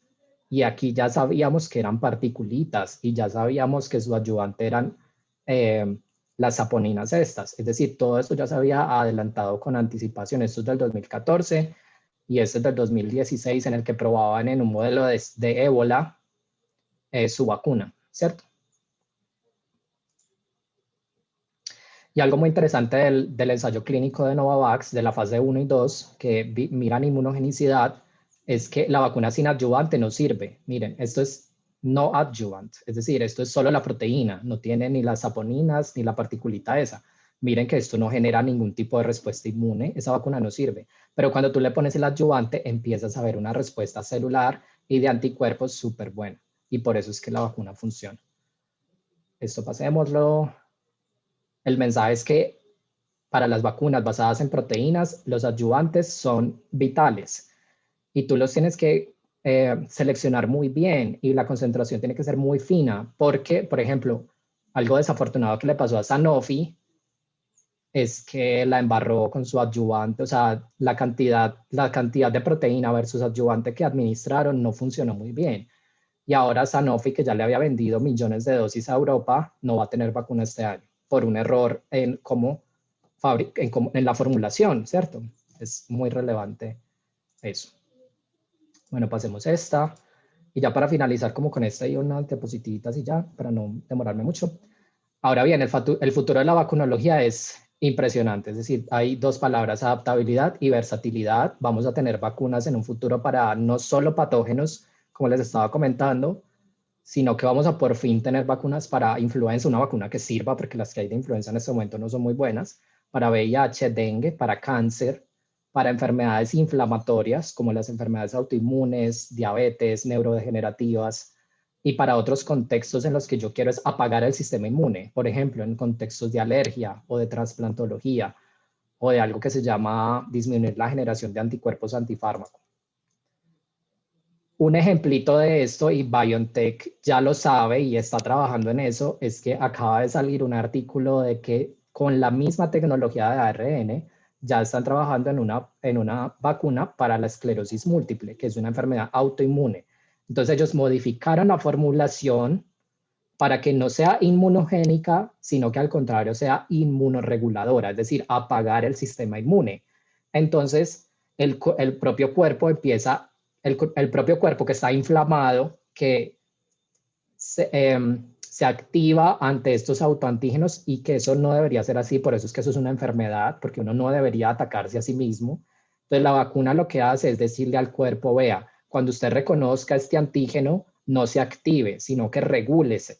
¿Y quién da esas señales para la regulación? La da la formulación. Es decir, yo no diseño una partícula que sea inmunoactivadora, sino inmunosupresora. Y adicionalmente puedo ponerle algunas moléculas que son inmunosupresoras, entre ellas muchos productos naturales, ¿cierto?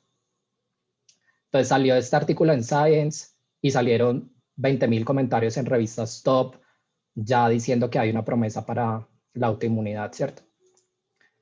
Pasemos esta, eso es un ejemplo también de tolerancia. Este es un ejemplo de cáncer, ¿cierto?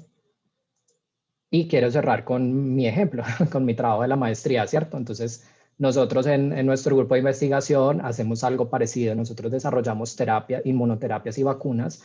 Entonces, nosotros desarrollamos unas partículas que son básicas, pues son liposomas catiónicos. Los caracterizamos, encapsulamos una proteína que se llama TR. Es una proteína para un parásito que se llama leishmaniasis. Y hicimos el proceso de vacunación preclínica en ratones. Nosotros trabajamos solo con animales de experimentación.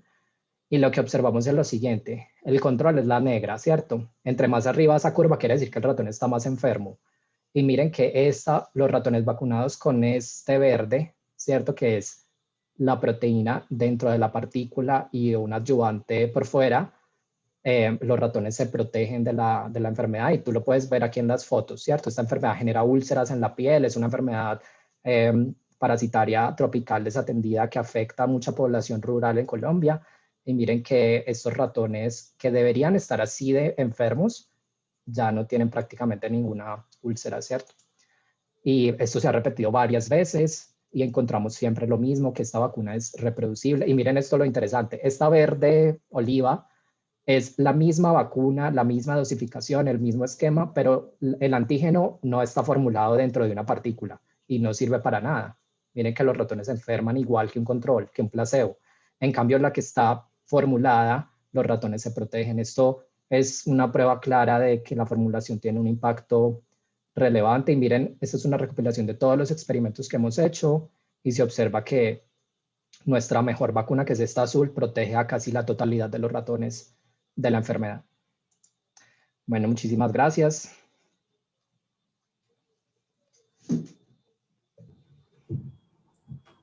Muchas gracias, David. Procedemos a la... Qué lástima no tener espacios de discusión más grande, porque esto definitivamente es, debiera ser con más frecuencia. Las interacciones que tenemos ahorita con la Universidad de Antioquia cada vez son más fuertes. El tiempo que llevas allá en el grupo de inmunomodulación, pues definitivamente te metió por un mundo que es tentador, y creo que todo termina rayando a nivel de orgánico, pues en seres humanos termina sobre el sistema inmune. y eso lo hemos discutido varias veces, todo finalmente es el sistema inmune.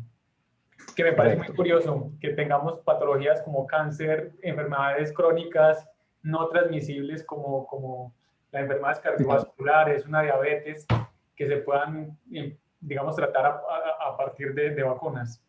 Sería Correcto.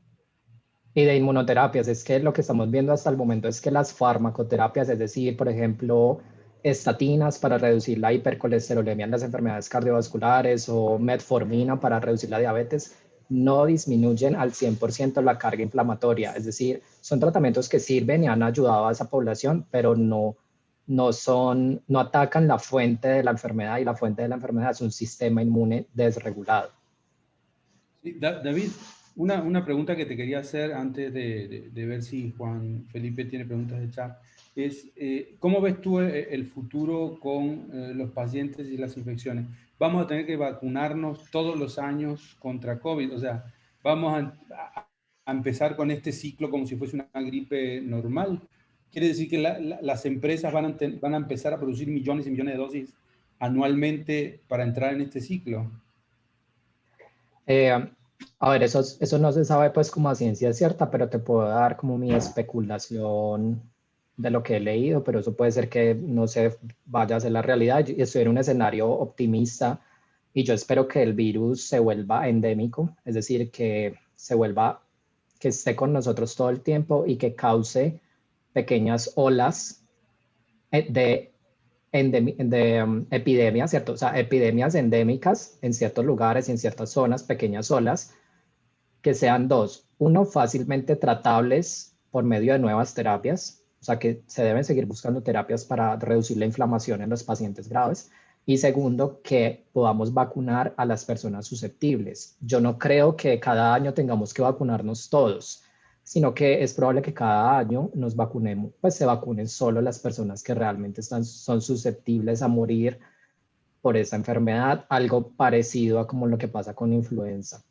Solamente que ahora vamos a tener muchísimas vacunas y realmente muy efectivas, ¿cierto? Son mucho más eficaces que las vacunas de influenza, pero no sabemos si va a ser algo anual, o sea, eso está por verse, si es algo realmente anual o si van a ser, no sé, cada 3 años, si se va a volver una especie de cosa estacional como en el invierno, si realmente el virus va a perder un poco esa patogenicidad y se va a volver un poco más endémico. Los virus respiratorios que aparecen con un R sub 0 muy alto tienden a la endemicidad porque ellos usualmente, o sea, no es que ellos piensen, ¿cierto? Pero la evolución y todo eso, no es buena idea para ellos que ellos maten a su host, porque si lo matan, pues no tienen cómo replicarse y cómo transmitirse. Entonces ellos van a empezar a coevolucionar con nosotros para lograr una enfermedad leve, o si eventualmente se sigue, digamos, viendo que los adultos mayores y las personas con enfermedades cardiovasculares y eso tienen todavía susceptibilidad de morir, entonces es a ellos a los que toca que estar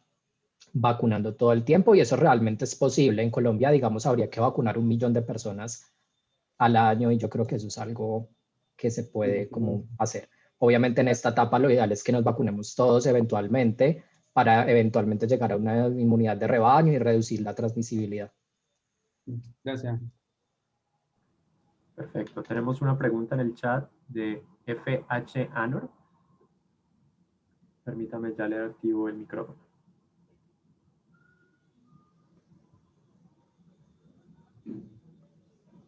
¿Aló? Sí, lo escuchamos.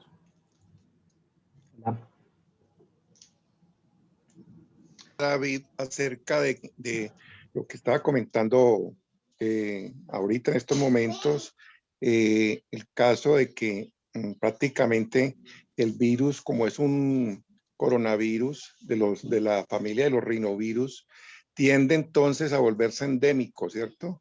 Y obviamente estos virus tipo coronavirus son muy mutantes, es decir, mutan mucho. Entonces, pues ahí también es válida tu apreciación con respecto a que prácticamente vamos a tener allí, pues, por sécula, como se dice en el argot pues, vulgar, por decirlo así, la presencia de este virus.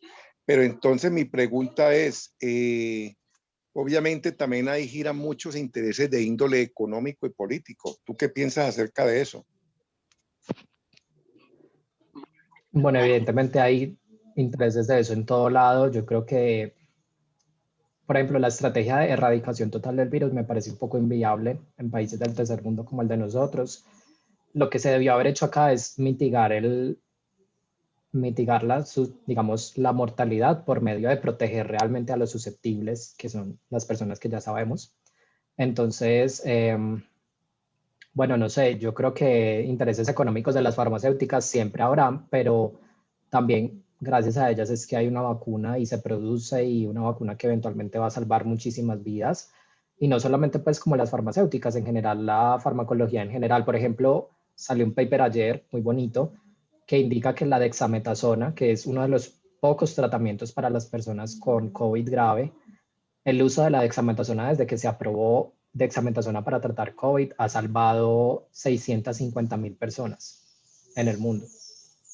Entonces eso es, digamos, muy interesante. Yo no creo que todo termine, pues no creo que todo tenga que terminar siempre pues como en política o en intereses económicos. Hay muchas cosas más allá de eso, pero eventualmente sí hay intereses políticos y económicos, por ejemplo, intereses políticos en cómo los gobiernos locales han restringido la transmisión del virus, ¿cierto? Todo ese tema de las cuarentenas, eso es bastante debatido, pero eso es, Al digamos, un final, tema como largo y ancho. David, en eso puedo disentir un poquitico lo que estás diciendo, porque creo que todo, evidentemente, lo que nos deja experiencia toda esta pandemia es que todo se va por esos mecanismos. ¿Por qué tenemos todos los países del planeta comprando millones de dosis? Porque es una cuestión que se da coyuntura. A mí algo que me genera mucho miedo es que nos estemos volcando como si la patología principal que tenemos que atender ahorita sería este virus y que desatendamos todo el resto de patologías que tenemos. Entonces, que ya los gobiernos digan, no Eso es tengo lo que ya presupuesto pasó. para hacer esto, yo no tengo presupuesto para mantener pacientes que son de trasplante renal, yo no tengo plata para tal tipo de patologías porque lo principal es el virus y el virus no es la parte principal. Por ahora, para el planeta tenemos una mortandad que está por debajo del 0.0, da como 0.03%. Entonces uno dice, bueno, tenemos cosas y necesitamos hacer cosas y celebramos todo lo bueno que se gesta y el conocimiento y la industria farma, que evidentemente es un negocio y lo hemos visto con todas las empresas volcándose a la parte de inmunoterapia.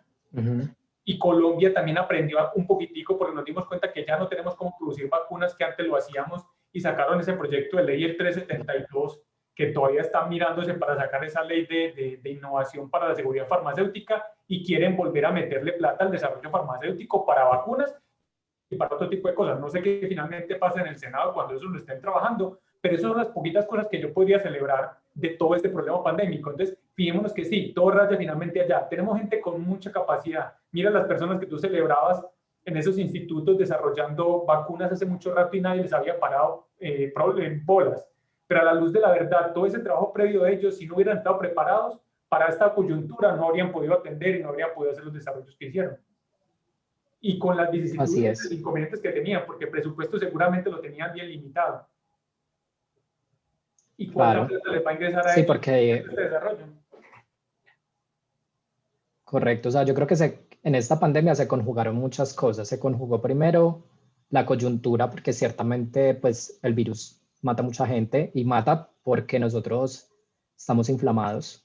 La gran cantidad de la población está inflamada, tiene inflamación crónica a bajo grado. Yo creo que todos sufrimos al menos un tipo de inflamación crónica. Yo, por ejemplo, tengo alergia crónica, pero hay personas que son obesas, diabéticas, tienen enfermedad cardiovascular, tienen enfermedades neurodegenerativas. El propio envejecimiento es un proceso inflamatorio. Nosotros al envejecer nos inflamamos cada vez más. Por eso es que los ancianos son realmente tan susceptibles, porque su sistema inmune no responde bien ante el virus. Entonces, primero, la coyuntura de la pandemia. Segundo, mucha plata. Como hay esa coyuntura, se invirtió mucha plata en todos estos desarrollos. Tercero, que ya estaban todas estas plataformas preparadas, entre comillas preparadas. Si usted se pone a ver Novavax, Moderna y todos ellos ya tenían vacunas para ébola, para MERS, para SARS, para Zika, para chikungunya, para VIH, para influenza. Ellos no son, o sea, tal vez nosotros no los hemos escuchado porque nosotros acá no escuchamos hablar de ébola ni de, cierto, o sea, no es, digamos, común para nosotros, incluso la influenza no es común para nosotros, a pesar de que mata 1.000 colombianos al año. No sé si sabían eso. La influenza mata 1.000 colombianos al año y ¿A quién le importa? No sé. Yo nunca he escuchado a alguien que diga vacunemos a los colombianos susceptibles para evitar las 1000 muertes de influenza al año. Yo espero que después de esta pandemia empecemos a vacunar a adultos mayores contra estos virus que son tan mortales precisamente por esa inflamación crónica que tenemos y que tienen las personas ancianas.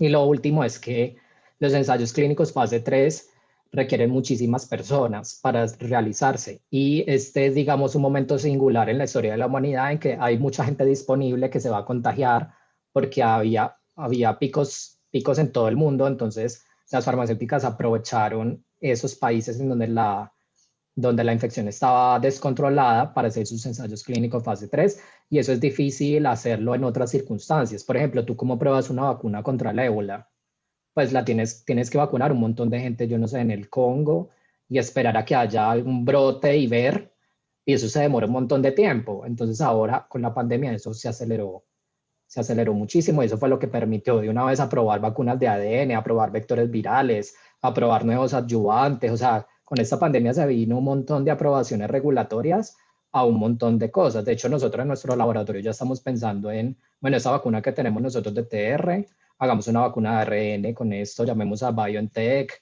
me voy para Alemania y le digo, vea, yo ya tengo el antígeno para esta enfermedad, hagamos esta vacuna o algo así. O sea, eso es algo que se podría hacer porque son plataformas muy versátiles. ¿Alguien alzó la manito? Sí, tenemos una pregunta de Ricardo Morales.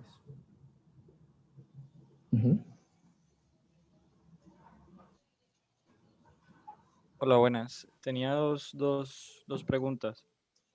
La primera es sobre cuando hablaba de la selección del antígeno, ¿cierto? Entonces me causó curiosidad que usted decía que en el caso de lo que ustedes están haciendo, dicha enfermedad, pues se necesitaba, digamos, tratar como más de 8000 proteínas, creo que fue que dijiste. Entonces, Tiene 8000 proteínas el parásito. Entonces, la duda mía es, en el caso del VIH o del cáncer, ¿qué sucede allí? ¿No se encuentran estos antígenos o qué pasa que llevan, pues, digamos, tantos años en ello?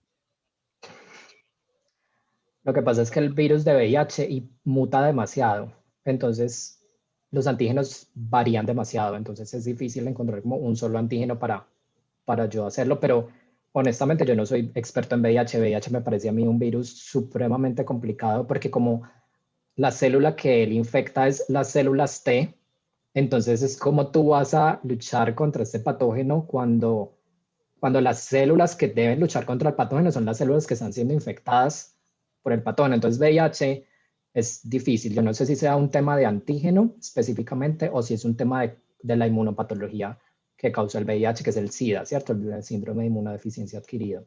Sobre malaria, que veo que ponen allí en el texto, malaria es un patógeno supremamente complejo que tiene muchos estadios en su ciclo de vida. Entonces, tiene antígenos en todos los ciclos de vida. Entonces, tú eliges esporozoitos o elijo X ciclo de vida para yo elegir mis antígenos. Con parásitos tan grandes, es difícil primero elegir cuál es el ciclo de vida, cuál es el antígeno en todo este poco de moléculas. Y el otro era cáncer. Entonces, ¿yo cómo elijo un antígeno en cáncer? Eso es difícil porque son antígenos de nosotros mismos. Entonces, si yo hago una vacuna que es inmunogénica para atacar el cáncer, pero se me va la mano, voy a terminar haciendo una enfermedad autoinmune. Entonces, allí es más como una cuestión de seguridad, es una cuestión fina de cómo yo administro la vacuna para que es dirigida a solo cáncer y no me cause efectos adversos. Es cierto que para las enfermedades autoinmunes todavía no se han descubierto los autoantígenos, pues para muchas de ellas, ¿no? Por ejemplo, para esclerosis múltiple hay algunos, para artritis reumatoide hay algunos, para lupus hay algunos, pero por ejemplo el antígeno de lupus, o sea, el antígeno contra el cual hace el problema es material genético, no es una proteína. Entonces para lupus, ¿cómo hacemos una vacuna cuyo antígeno es un material genético y no proteína? Eso todavía falta mucho trabajo. O sea, estas plataformas aceleran bastante, pero definitivamente falta mucho trabajo, pues, para estas patologías en específico. Afortunadamente, pues, COVID, pues, o sea, el SARS-CoV-2 es un virus muy simple. Es un virus pequeño, ya lo conocíamos, es un coronavirus. Entonces es fácil, entre comillas, fue fácil hacer esa transición, pero para otros patógenos y para otras enfermedades, uno de los retos va a ser elegir bien ese antígeno. De hecho, nosotros, ¿cómo llegamos a esta proteína? Pues mi jefe te podrá decir, porque eso fue antes de que yo llegara al laboratorio, que eso fueron 8 años de trabajo haciendo inmunoproteómica, bioinformática, vacunología reversa, fraccionamiento de antígenos. Es decir, hay un montón de metodologías para poder hacer esto, pero elegir una entre 8.000 y que esa una sea el hit, es así como pues como en farmacología, que tú empiezas con millones de moléculas y al final terminas con un hit que es el fármaco, ¿cierto? Entonces es complicado, pero yo espero que todo esto acelere esos procesos. Tenemos un comentario de Esteban González que dice: hay que estar preparados también para el coletazo que traerá en la resistencia antimicrobiana el uso de acitromicina que generó esta pandemia. Totalmente. Y para los patógenos resistentes va a ser difícil hacer vacuna. O sea, va a ser difícil desarrollar vacunas para, por ejemplo, salmonela, MRSA, para Neisseria, que están, pues, o sea, están evolucionando demasiado con toda esta presión de selección por el uso indiscriminado de antibióticos, y definitivamente en 10 años o en menos, ese va a ser el problema número 1 de seguridad, de salud pública, en la resistencia a antimicrobianos. Perfecto. Nuevamente, FH Anor nos tiene una pregunta. Aló. Nuevamente quiero preguntarte lo siguiente, David. Es una interrogante que tengo, pues, y pienso que más de una persona lo tiene. Y es que dentro de las fases de investigación y desarrollo y lanzamiento al mercado de un medicamento, y en este caso de las vacunas, siempre se siguen 4 fases. Dichas fases pues se han venido desarrollando y prácticamente se habla mucho específicamente de las fases 1, 2 y 3, pero hay una etapa que es bien relevante para mi criterio, y es la fase donde está la farmacovigilancia. Esa farmacovigilancia normalmente en el desarrollo de una vacuna o sí, básicamente, y de un medicamento también, pues se toma 3, 4 y hasta 5 años para tener la certeza a mediano y a largo plazo de que dicho medicamento o fármaco, pues los efectos adversos en el ser humano se minimicen, ¿cierto? Entonces mi interrogante con respecto a las vacunas es ese: si efectivamente en el tiempo que se ha lanzado la vacuna o las vacunas sea suficiente, o de pronto genere de pronto ciertos interrogantes, incógnitas, porque pues dicha fase realmente no ha habido tiempo para agotarla ni para hacerle un seguimiento. ¿Tú qué opinas de eso al respecto? Listo, eso es verdad. O sea, digamos, la fase preclínica de desarrollo se hizo al mismo tiempo que la fase 1 y 2 para estas vacunas. Es decir, entre enero del 2020 y mayo del 2020 se hicieron esas 3 fases juntas. Eso es poco tradicional, porque lo tradicional estuvo a ser preclínico, luego fase 1, luego fase 2, etcétera, pero pues no había tiempo, pues no nos podemos dar el lujo de esperar, ¿cierto? Se han muerto 1 o 2 millones de personas por esta enfermedad en el mundo. Entonces todo eso se encogió en 4 meses. Es decir, mientras ellos hacían sus ensayos en macacos y en hámsteres, al mismo tiempo ya los estaban poniendo en humanos en fase 1 y fase 2. ¿Por qué? Porque las entidades les aprobaron esto, por lo que ya les he comentado. Ellos ya habían probado sus plataformas y sus dosificaciones, y para MERS, para SARS, para ébola, para Zika, para influenza. Entonces, los entes reguladores dijeron, bueno, estamos en una coyuntura, háganle, ¿cierto? Eso salió bien y muchas de ellas pasaron a fase 3 en junio. La fase 3 se demora aproximadamente 3 años, pero tú puedes empezar a tener resultados interinos, es decir, análisis preliminares de la eficacia. Y eso se obtuvo como en diciembre, ¿cierto? Que fue cuando se salió la primera resultado. Y entonces se hicieron esas fase 3, se confirmó la seguridad a corto plazo, se confirmó esa eficacia buena en ensayos 3, y y ahora les dan aprobaciones de uso de emergencia. Estas aprobaciones de uso de emergencia son especiales porque no es una full aprobación, aunque hay algunas que han recibido full aprobación. Entonces, estas aprobaciones de emergencia quiere decir que, bueno, ojo, todavía estamos con un producto que se está desarrollando, pero no quiero dar el mensaje como de que estas vacunas siguen siendo experimentales. No, ya se hizo la fase 3, ya salieron los resultados preliminares, ya hay que ponerla. Ahora bien, no hemos tenido tiempo de hacer una fase 4 larga de 5 años, pero hay muchos países en donde ya se han aplicado muchas vacunas, por ejemplo en Israel y en Reino Unido, por ejemplo, y ellos ya empezaron a dar datos de que eso era súper seguro a corto plazo, de que la efectividad era muy parecida a la eficacia, es decir, la efectividad en el mundo real. Entonces es muy importante ver esos países que ya tienen mucha población vacunada para empezar a ver cómo se está comportando la pandemia allí, si realmente la vacuna sí sirvió o no sirvió, etcétera, porque una cosa es un ensayo clínico y otra cosa es el mundo real, ¿cierto? Son dos cosas en donde pueden haber muchas diferencias. Ahora bien, la gente que se preguntará, bueno, ¿y si esto tiene efectos adversos a largo plazo, qué pasa? Yo personalmente no lo creo, pero de llegarlos a ver serían muy raros. Y entonces aquí viene una pregunta y es, ¿cuál es el riesgo-beneficio? El riesgo, o sea, un anciano tiene hoy un riesgo de morir 1 en 10 si se contagia del virus. Entonces nos vamos a permitir retrasar la administración de estas vacunas a los ancianos por un riesgo que no existe todavía, que es muy bajo, que puede demorarse muchos años en salir, o evitamos este riesgo real, latente, cercano de morir por COVID. Entonces hay que hacer unos balances, eso es ser honesto, hay que ser honestos.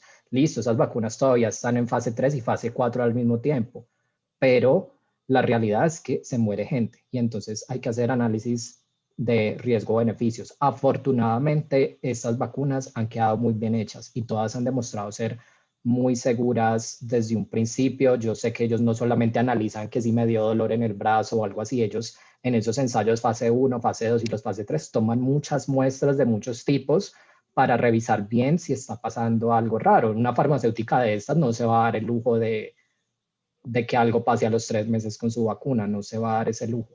Entonces yo creo que hay que tener confianza en que todo va a salir bien y hay que hacer esos balances de riesgo-beneficio.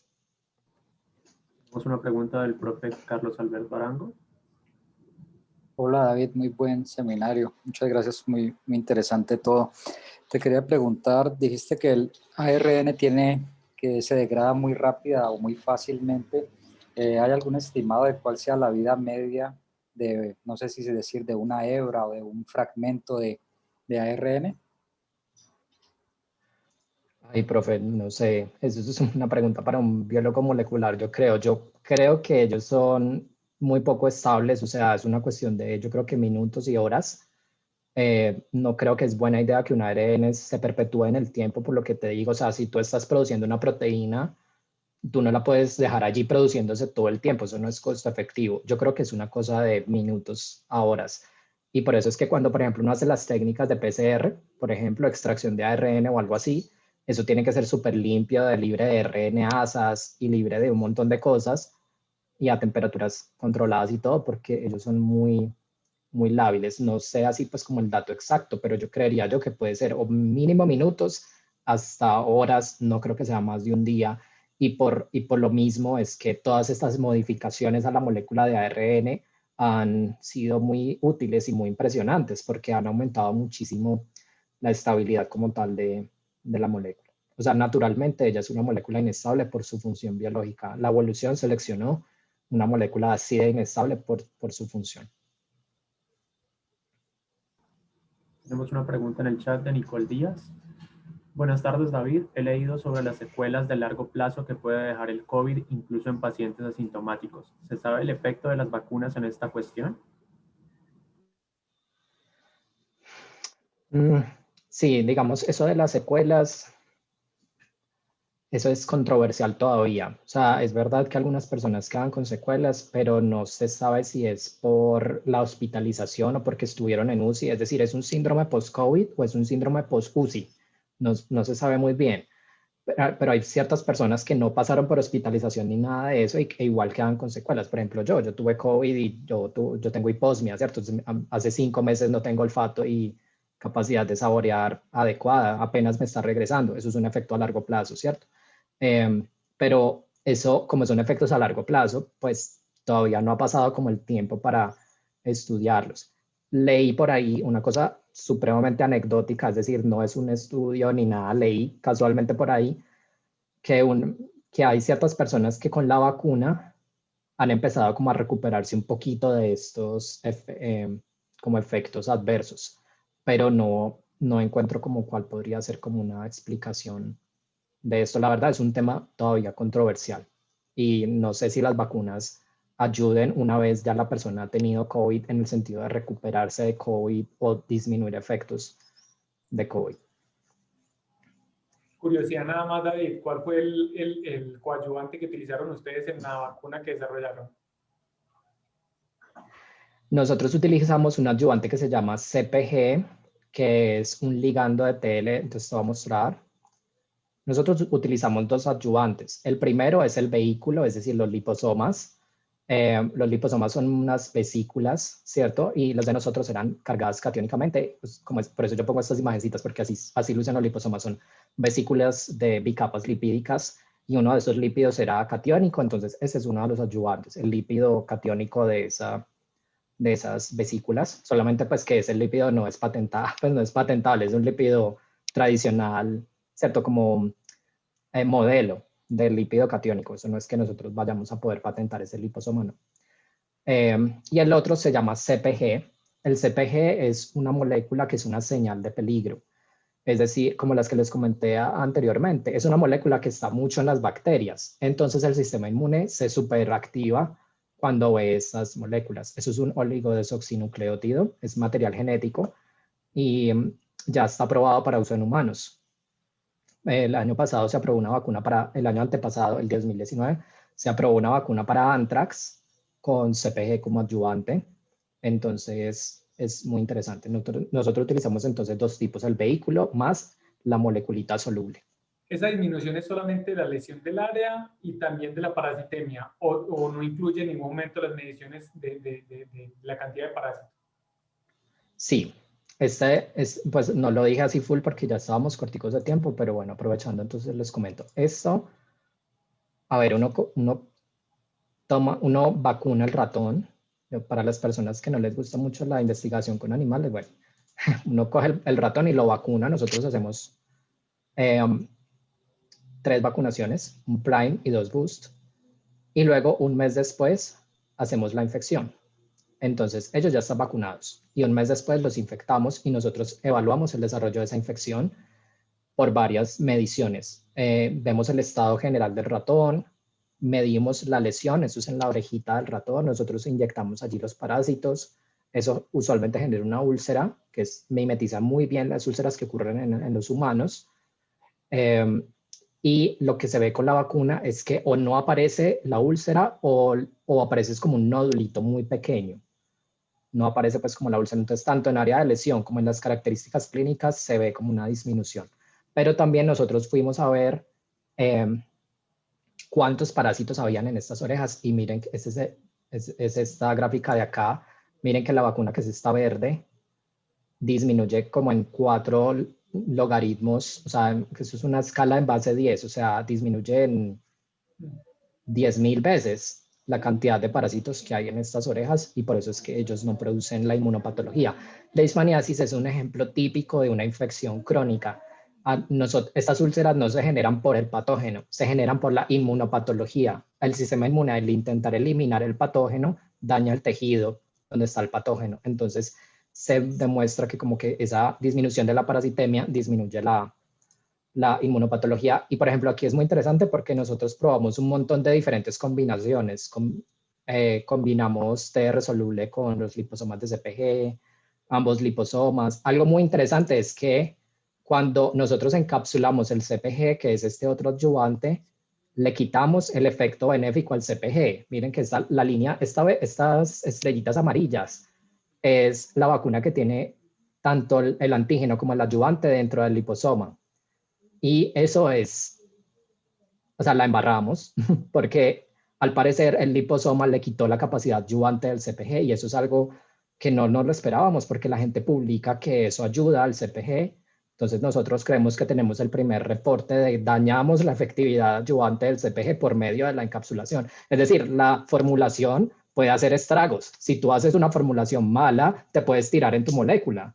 La última vez que estuvo aquí Robin y que nos presentó parte de estos resultados, muchos de los médicos que salieron de la presentación dijeron, no, esos resultados es por el CPG, eso es por el CPG. Es verdad que el CPG es un adyuvante muy potente, pero miren que esta rosada es solo la encapsulación de la... Miren que la rosada es solo TR1, 1 microgramo sin CPG. Y miren que ella protege parcialmente los ratones. Es decir, el liposoma por sí solo tiene efectividad adyuvante.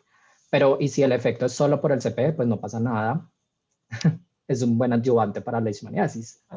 ¿Cierto? Bueno, y entre otras cosas, hay que aprovechar ahorita lo que está pasando, vuelvo y te digo, con ese decreto que te mencioné ahorita, porque definitivamente el desarrollo de tratamientos para enfermedades desatendidas en Colombia, porque la leishmania tiene alta ocurrencia en Colombia, deberíamos de tenerlo ahí ya en el tintero y ojalá ya Robin esté pensando en la protección del trabajo que se hizo, porque seguramente pueden ser de esas cosas pioneras que se hagan en Colombia por desarrollos nativos, desarrollos que tenemos en Colombia. Tenemos una última pregunta. Buenas tardes, David. El nivel de los profesionales colombianos de STOP y las investigaciones que se desarrollan en Colombia son esperanzadoras. ¿Estaría Colombia preparada para desarrollar vacunas y asegurar autonomía en vacunas en el mediano o largo plazo? ¿Hay voluntad política? ¿Podría replicarse, por ejemplo, el trabajo de los cubanos con su vacuna soberana? Bueno, vamos por partes. Colombia está preparada para investigar en vacunas, pero no sé si para desarrollarlas a un nivel comercial e industrial. Eso es complejo. Por ejemplo, esta vacuna que tenemos nosotros, ¿quién nos va a producir el antígeno? Eso hay que producirlo en como la plataforma de Novavax, eso de las células de insecto y que yo las infecto con un virus y en bioreactores genero proteínas a partir de eso. O sea, Colombia está preparada para hacer producción de proteínas a gran escala, muy bien purificadas y muy bien caracterizadas por masas, por purificación, por cromatografía preparativa, todo eso. No lo sé. Yo creo que falta en ese aspecto. Yo creo que las ideas están y a nivel preclínico eso está, pero no sé si a nivel industrial y a nivel comercial e incluso hasta a nivel regulatorio. Es que Colombia, a ver, uno de los principales problemas de Colombia es que hacer ciencia acá es muy difícil por toda la burocracia que hay, porque hay que mucho papeleo, importe un reactivo, mantenga animales de experimentación, todo eso es complicado, pero eso debería ser solucionable por cuestiones regulatorias, pero bueno, ya sabemos. Asegurar autonomía en vacunas en el mediano y largo plazo, no creo.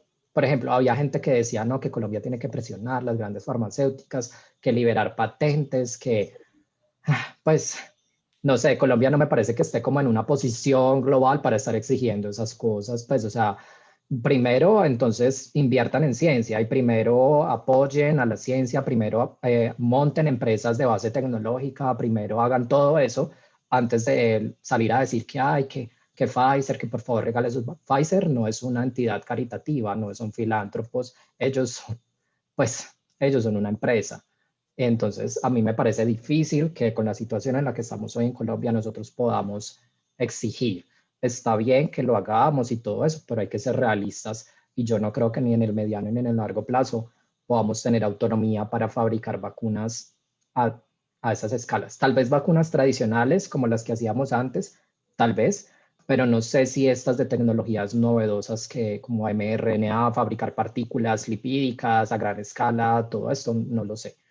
¿Hay voluntad política? Yo creo que eso, todos sabemos la respuesta. Podría replicarse, por ejemplo, el trabajo de los cubanos. La vacuna de los cubanos es muy interesante.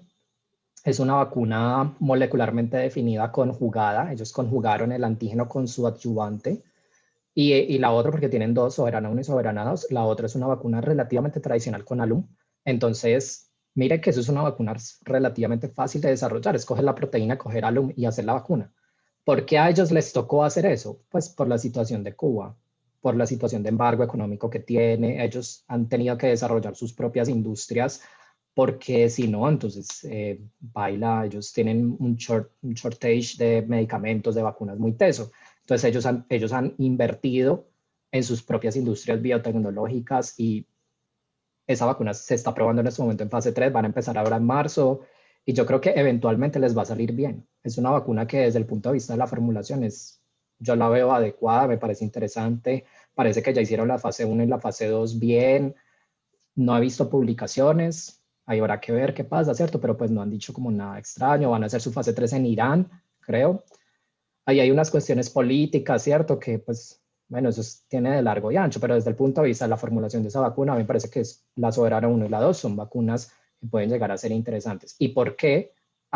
¿Por qué las han desarrollado relativamente tan rápido y todo? Porque la situación política que ellos tienen los ha obligado a desarrollar muy bien sus industrias biotecnológicas y farmacéuticas porque no dependen del mundo exterior. Acá en Colombia nosotros dependemos del resto del mundo para comprar cualquier cosa. O sea, todo lo importamos acá en Colombia. Entonces, así es muy difícil que se dé como esa palanca de, bueno, pellizquémonos, hagamos de verdad las cosas. Muchas gracias, David. Con esa pregunta cerramos este seminario, que ha sido muy enriquecedor para todos los asistentes. Agradecemos a todos por su participación y los invitamos a estar pendientes de nuestro próximo seminario. Muchas gracias, David. Muchas Gracias. Chao, David. Un abrazo. Gracias por tu tiempo. Hasta luego, de nada. Súper.